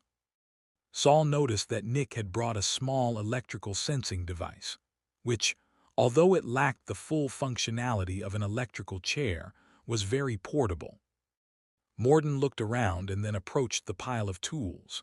"Is this how you plan to help me find the missing part of my soul, with this pile of junk?" Chapter 140. He has someone backing him. Byron stepped forward and explained, "The principle of this magic circle is simple. We will connect the inductive device to you, recording your soul fluctuations while searching for soul fragments in the soul storm that share the same frequency. These fragments will be transmitted into the circle, and you just need to stand at the center, waiting for the soul fragments to be delivered to you." Byron also brought a book with him, which contained the blueprint of the magic circle he had prepared. Morden took one glance at it before turning away. "This circle has a function to trap soul entities." "Yes, but it absolutely cannot trap you, can it?" The wraith smirked. "Then let's begin." With the wraith's approval, Nick immediately began assembling the equipment under its watchful eyes. Meanwhile, Byron called on Wright to help him draw the magic circle. However, Wright's spiritual body was severely damaged, so he could only assist Byron with minor tasks. Fortunately, they had come to Hanging Hands Valley well prepared for on-site research, bringing all the necessary materials with them. Only large, inconvenient-to-carry instruments were left behind on the surface. Wright handed Byron a bottle of red powder and asked in a muffled voice, "Liu SSS, du de ba wo?" His mouth had been stepped on and deformed. Byron had given him a basic healing treatment, but he hadn't fully recovered. Byron remained focused on drawing the circle. As long as there are no issues with the experimental process, the results will be accurate. This answer left Wright conflicted, but he dared not ask further. Just then, a sudden noise came from Nick's direction. Everyone, human and ghost alike, turned to look, only to see that the device Nick had just assembled had collapsed. "Nick," Byron's face darkened, "stay focused. Don't let your emotions affect your hands. Have you forgotten how Seed died?" Nick quickly apologized. "Sorry, Senior. I ran into some trouble. Can you take a look?" Byron temporarily handed his materials to Wright, got up, and walked over while continuing his reprimand. "You need to learn to work independently. I can't always be there to help you." Byron gave Nick a few pointers and, once the assembly was complete, immediately returned to his magic circle. The Wraith stood with arms crossed, squinting at their interaction but saying nothing. In truth, he hadn't noticed anything suspicious. Regardless of whether Byron was deceiving him, none of their equipment could harm him. But if Byron was truly sent by his great-granddaughter, this might be his only chance to return to the living. While the Wraith didn't notice anything unusual, Saul did. Upon hearing Byron's words, Saul's eyes widened as he sat up straight. "Senior Byron is sending me a message." Saul was both surprised and unsurprised. He began analyzing Byron's intentions. "How did Seed die? When I counterkilled Seed, I sought help from Senior Kongsha and Senior Byron, but in the end, I was the one who personally killed him." And what he said to Nick, "You need to learn to work independently," was that a message telling me to fight on my own? What puzzled Saul, however, was, how could Byron be certain he was still alive? From the moment they were separated to, when the Wraith used his body to slaughter its enemies, Byron had never appeared. Had he used some remote observation method, or was it just a guess? How did Byron know the Wraith would possess Saul, instead of tearing out his soul and devouring it like he did with others? Saul looked down at his own hands, and suddenly a realization struck him. Of course, Senior Byron is the only one who knows my body modification formula. Could he have also discovered the secret of the soul resin? Is that why he's certain the Wraith would choose possession? Or did he suspect that I would willingly let the Wraith enter the soul resin? Willingly absorbing the Wraith had been a risky experiment based on theoretical speculation. But Byron had worked in the morgue for over a decade. He had seen and experienced far more than Saul. It wasn't too far-fetched for Byron to guess that Saul would use the soul resin. Saul believed that Byron's decision to take this risk was primarily based on trust in him. "He risked everything just because he trusted me. Damn it, now I owe Senior Byron 100 academic credits." Saul lowered his head and whispered to his diary, "If I initiate a consciousness battle now, what are my chances of survival?" Text slowly surfaced on the diary's pages. April 20th, year 316 of the lunar calendar. How strange. Someone is already preparing a grand feast for you. Yet you insist on starving yourself and rushing into battle ahead of time. Fine, fine. Since your opponent is a mixed bag of trash, you have a 70% chance of dying outright, a 20% chance of becoming an idiot, a 0.5% chance of laughing till the end. What about the remaining 0.5%? Well, how about becoming the new Wraith? Saul chuckled, pressing a hand to his forehead. "I never said I was really going to fight early, but if I have a 0.5% chance of surviving, then I will survive." He placed his hands on his knees and stood up, slowly rolling his neck to loosen up for the impending battle. Senior Byron just said it himself. People shouldn't always rely on others. Since I already have a chance of success, and with Senior Byron's assistance, I won't just survive. Heh, I might even beat the crap out of this bastard. Byron had no way of knowing Saul's exact condition, or whether he could understand the hidden message. All he could do now was take a gamble. If Saul failed to defeat the Wraith's consciousness, Byron would have no choice but to abandon him. He would escape while the Wraith was busy merging with the soul fragments. Byron had finished drawing the magic circle. He stood up and looked at Morden. "Lord Morden, everything is ready. Please enter the circle." The Wraith swept a cold gaze over the three people present, then stepped toward the circle. But just as he was about to enter, Byron suddenly spoke up. "Lord Morden, you need to leave Saul's body first so the soul fragments can merge properly." Saul, who had just been preparing for battle, froze. Wait, is this Senior Byron's plan? If the Wraith willingly left Saul's body, they could all escape while it was busy merging. Saul wouldn't have to fight such a dangerous consciousness battle. However, Morden had no intention of complying. "This body suits me well. I can still merge the fragments while in here." Nick stepped forward. "Lord Morden, we recommend that you exit Saul's body. Your presence inside another's form could affect the accuracy of the transmission." Morden shot Nick a sharp glare. "With your shoddy equipment, one less body won't make much of a difference. If not for the fact that this soul storm is truly about to dissipate, I wouldn't have even given you this chance." Nick looked at Byron, growing anxious. "Wait, are you trying to save him?" Morden suddenly asked, pointing at Saul's body. Byron hesitated, putting on a conflicted expression before pleading again. "We wouldn't dare defy your will. It's just that this apprentice's identity is rather special. Could you let him go for the sake of Lady Yura?" Morden let out a cold hum. "Yura, she sent you to find me, yet she can't even bear to sacrifice a mere low-level apprentice."